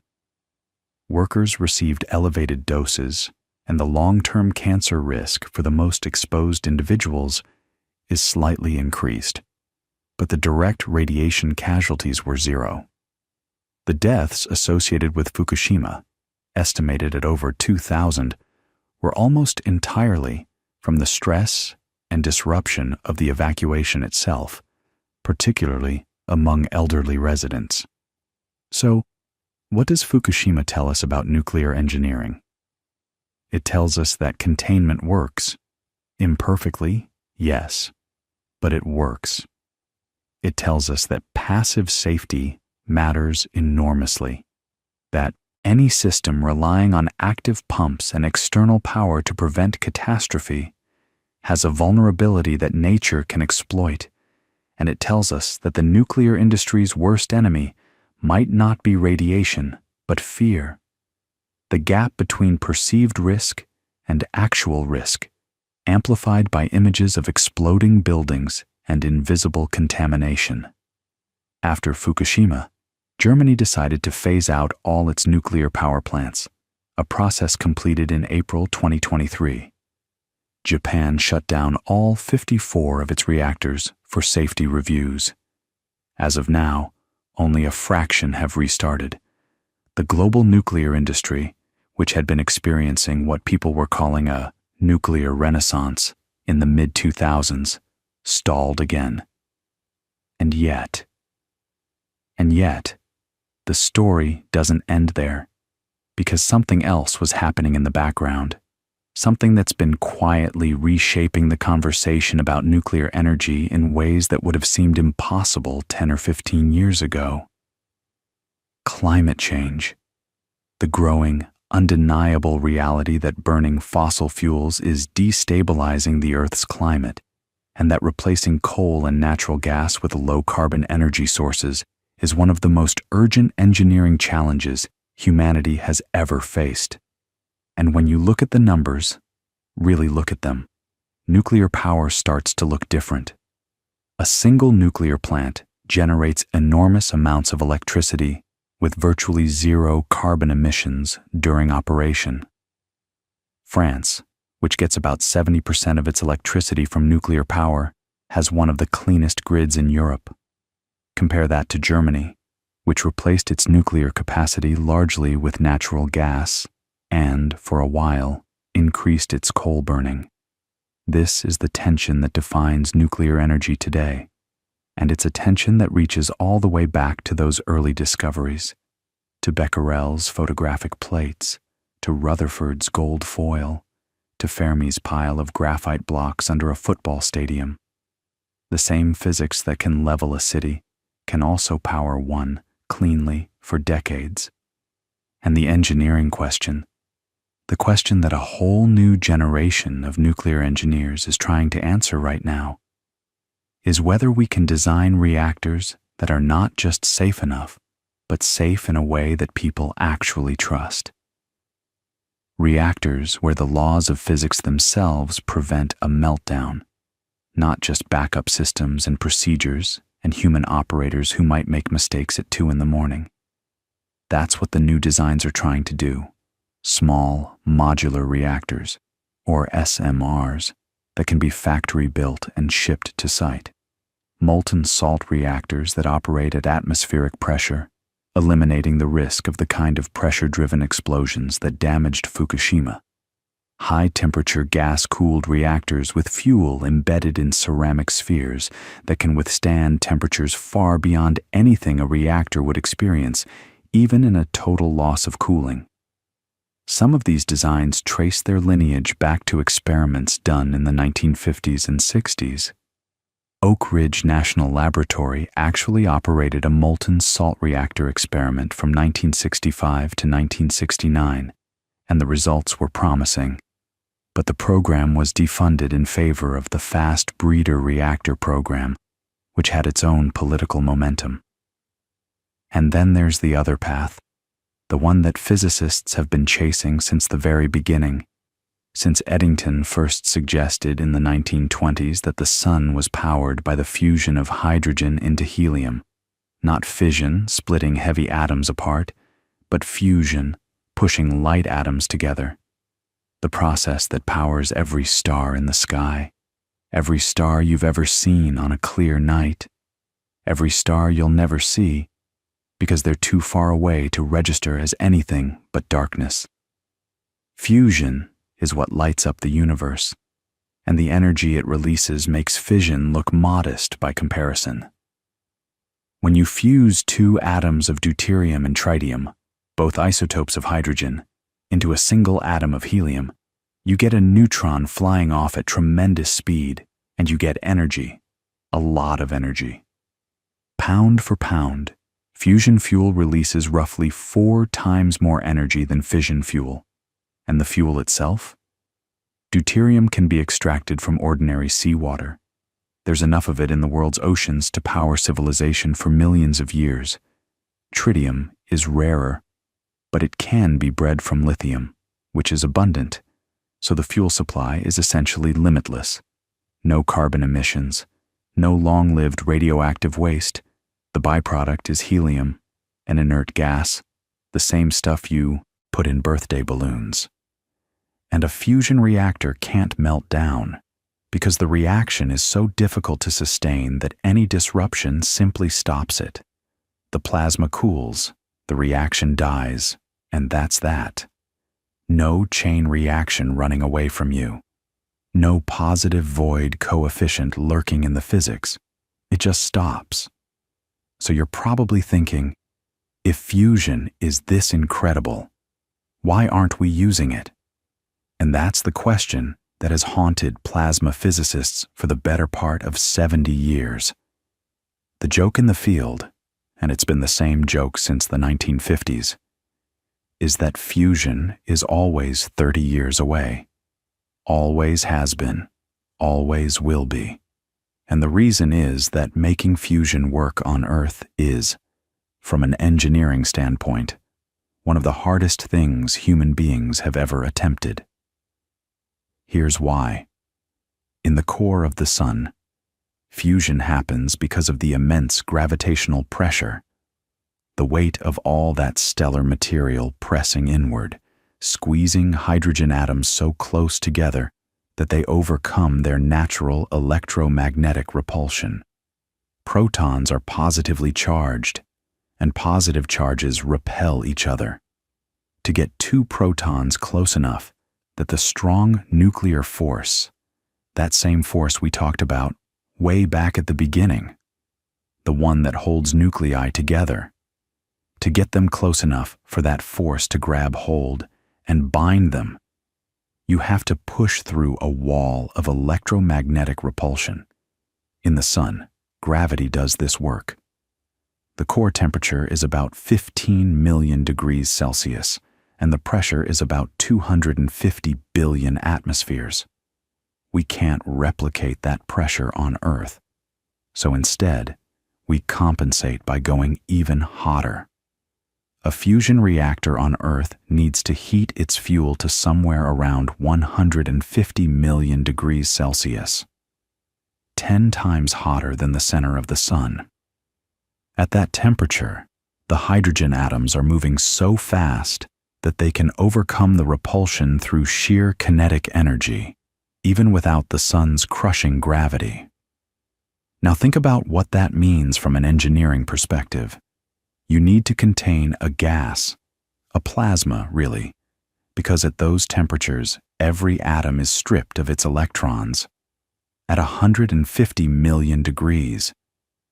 What container do you build for that? No physical material can withstand those temperatures. Anything you put the plasma in would vaporize instantly, so you can't use a physical container. You have to use something else. And this is where the two main approaches to fusion come in. The first, and the one that's received the most investment over the decades, is magnetic confinement. The idea is that since the plasma is made of charged particles, ions, and electrons, you can use powerful magnetic fields to hold it in place, to create an invisible magnetic bottle that keeps the plasma suspended, never touching the walls of the reactor. The most famous design for this is the tokamak, a Russian invention whose name is an acronym from the Russian words for toroidal chamber with magnetic coils. It was developed in the late 1950s and early 1960s by Soviet physicists, most notably Andrei Sakharov and Igor Tamm, though the engineering work involved many others. The tokamak is shaped like a donut, a torus, and the plasma circulates inside this donut, confined by a combination of magnetic fields that spiral around the torus in a helical pattern. It's an elegant concept, and it works to a degree. Tokamaks have successfully produced fusion reactions. The question has always been whether they can produce more energy than they consume. The milestone everyone talks about is called ignition, or more precisely, a fusion energy gain factor greater than 1, usually written as Q greater than 1. That means the fusion reactions produce more energy than was pumped in to heat and confine the plasma. For decades, no experiment achieved this.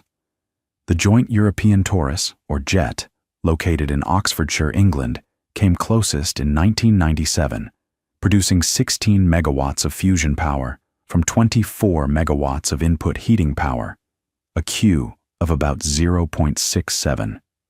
Impressive, but still a net energy loss. The big international project aimed at finally crossing that threshold is ITER, being built right now in southern France, in a place called Cadarache. ITER is a massive tokamak.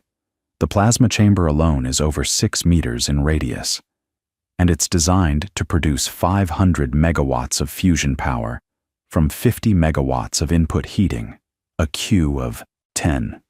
If it works as designed, it will be the first fusion device to produce net energy, and by a substantial margin. But ITER has been plagued by delays and cost overruns. It was originally supposed to cost around 5 billion euros and begin plasma operations around 2016. As of now, the cost has ballooned past 20 billion euros, and first plasma has been pushed back to the early 2030s at the earliest. It's an international collaboration involving 35 nations, and the bureaucratic complexity alone is staggering. Every component is manufactured in a different country, shipped to France, and assembled on site. The superconducting magnets, made of niobium tin alloy cooled to minus 269 degrees Celsius, are among the most powerful ever built. The engineering tolerances are extraordinary, and all of this just to prove the principle. ITER is not designed to generate electricity. It's an experiment. A demonstration reactor, called DEMO, would come after, and an actual commercial fusion power plant would come after that. Even optimistic timelines put commercial fusion electricity somewhere around mid-century. But here's what's changed in the last decade or so, and it's genuinely exciting. Private companies have entered the fusion race, and some of them are pursuing approaches that are radically different from the giant tokamak model. Companies like Commonwealth Fusion Systems, a spin-off from MIT, are building smaller tokamaks using a new generation of high-temperature superconducting magnets made from a material called ReBCO, rare earth barium copper oxide. These magnets can produce much stronger fields in a smaller package, which means you can potentially build a fusion reactor that's a fraction of ITER's size, but achieves similar plasma conditions. Their device, called Spark, is designed to demonstrate Q greater than 2, net energy gain, and they're aiming to do it in a machine that fits in a large room rather than a building the size of a cathedral. Then there's the other approach entirely, inertial confinement fusion. Instead of holding the plasma in a magnetic bottle for a sustained period, you hit a tiny pellet of fusion fuel with an incredibly intense burst of energy, usually from lasers, compressing it so fast and so hard that fusion happens in a fraction of a nanosecond before the fuel has time to fly apart. The National Ignition Facility, or NIF, at Lawrence Livermore National Laboratory in California, uses 192 of the world's most powerful lasers, all focused on a target the size of a peppercorn. And in December 2022, NIF achieved something historic.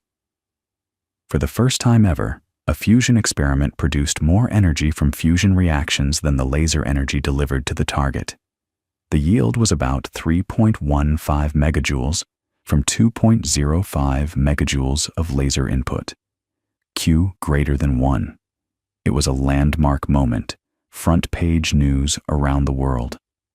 Now it's important to be clear about what this means and what it doesn't.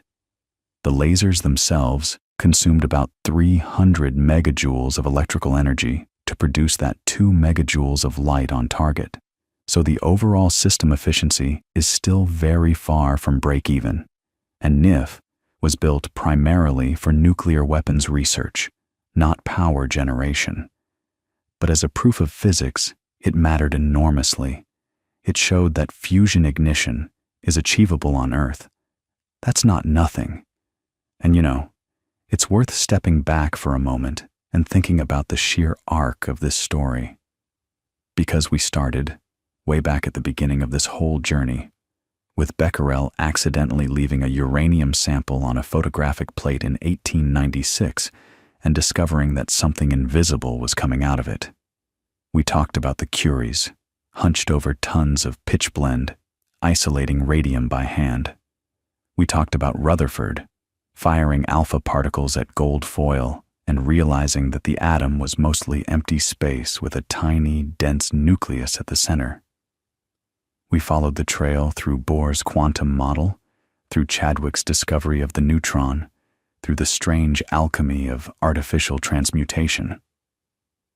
We watched Hahn and Strassmann split uranium in a Berlin laboratory in December 1938, and we followed Lisa Meitner and her nephew Otto Frisch as they worked out the physics on a snowy walk in Sweden, realizing that the nucleus could break apart and release energy on a scale that no one had imagined.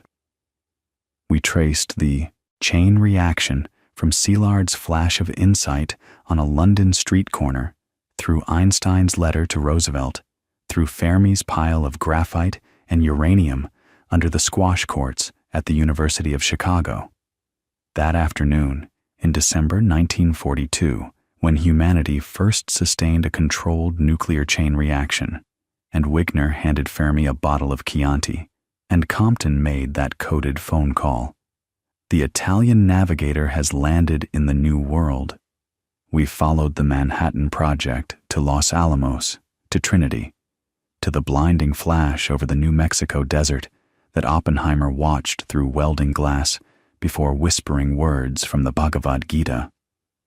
We reckoned with Hiroshima and Nagasaki, with the terrible power unleashed and the lives lost and the world that emerged after. And then, we followed the atom into peacetime.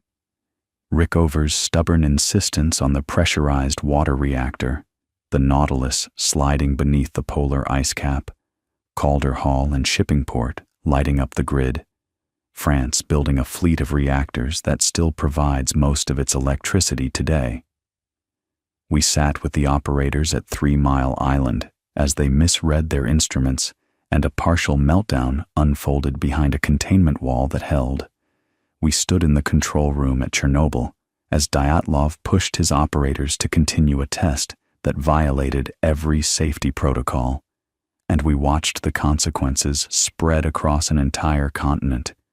We felt the ground shake at Fukushima and watched the ocean come in over the seawall, and we grappled with the bitter irony that the evacuation itself killed more people than the radiation.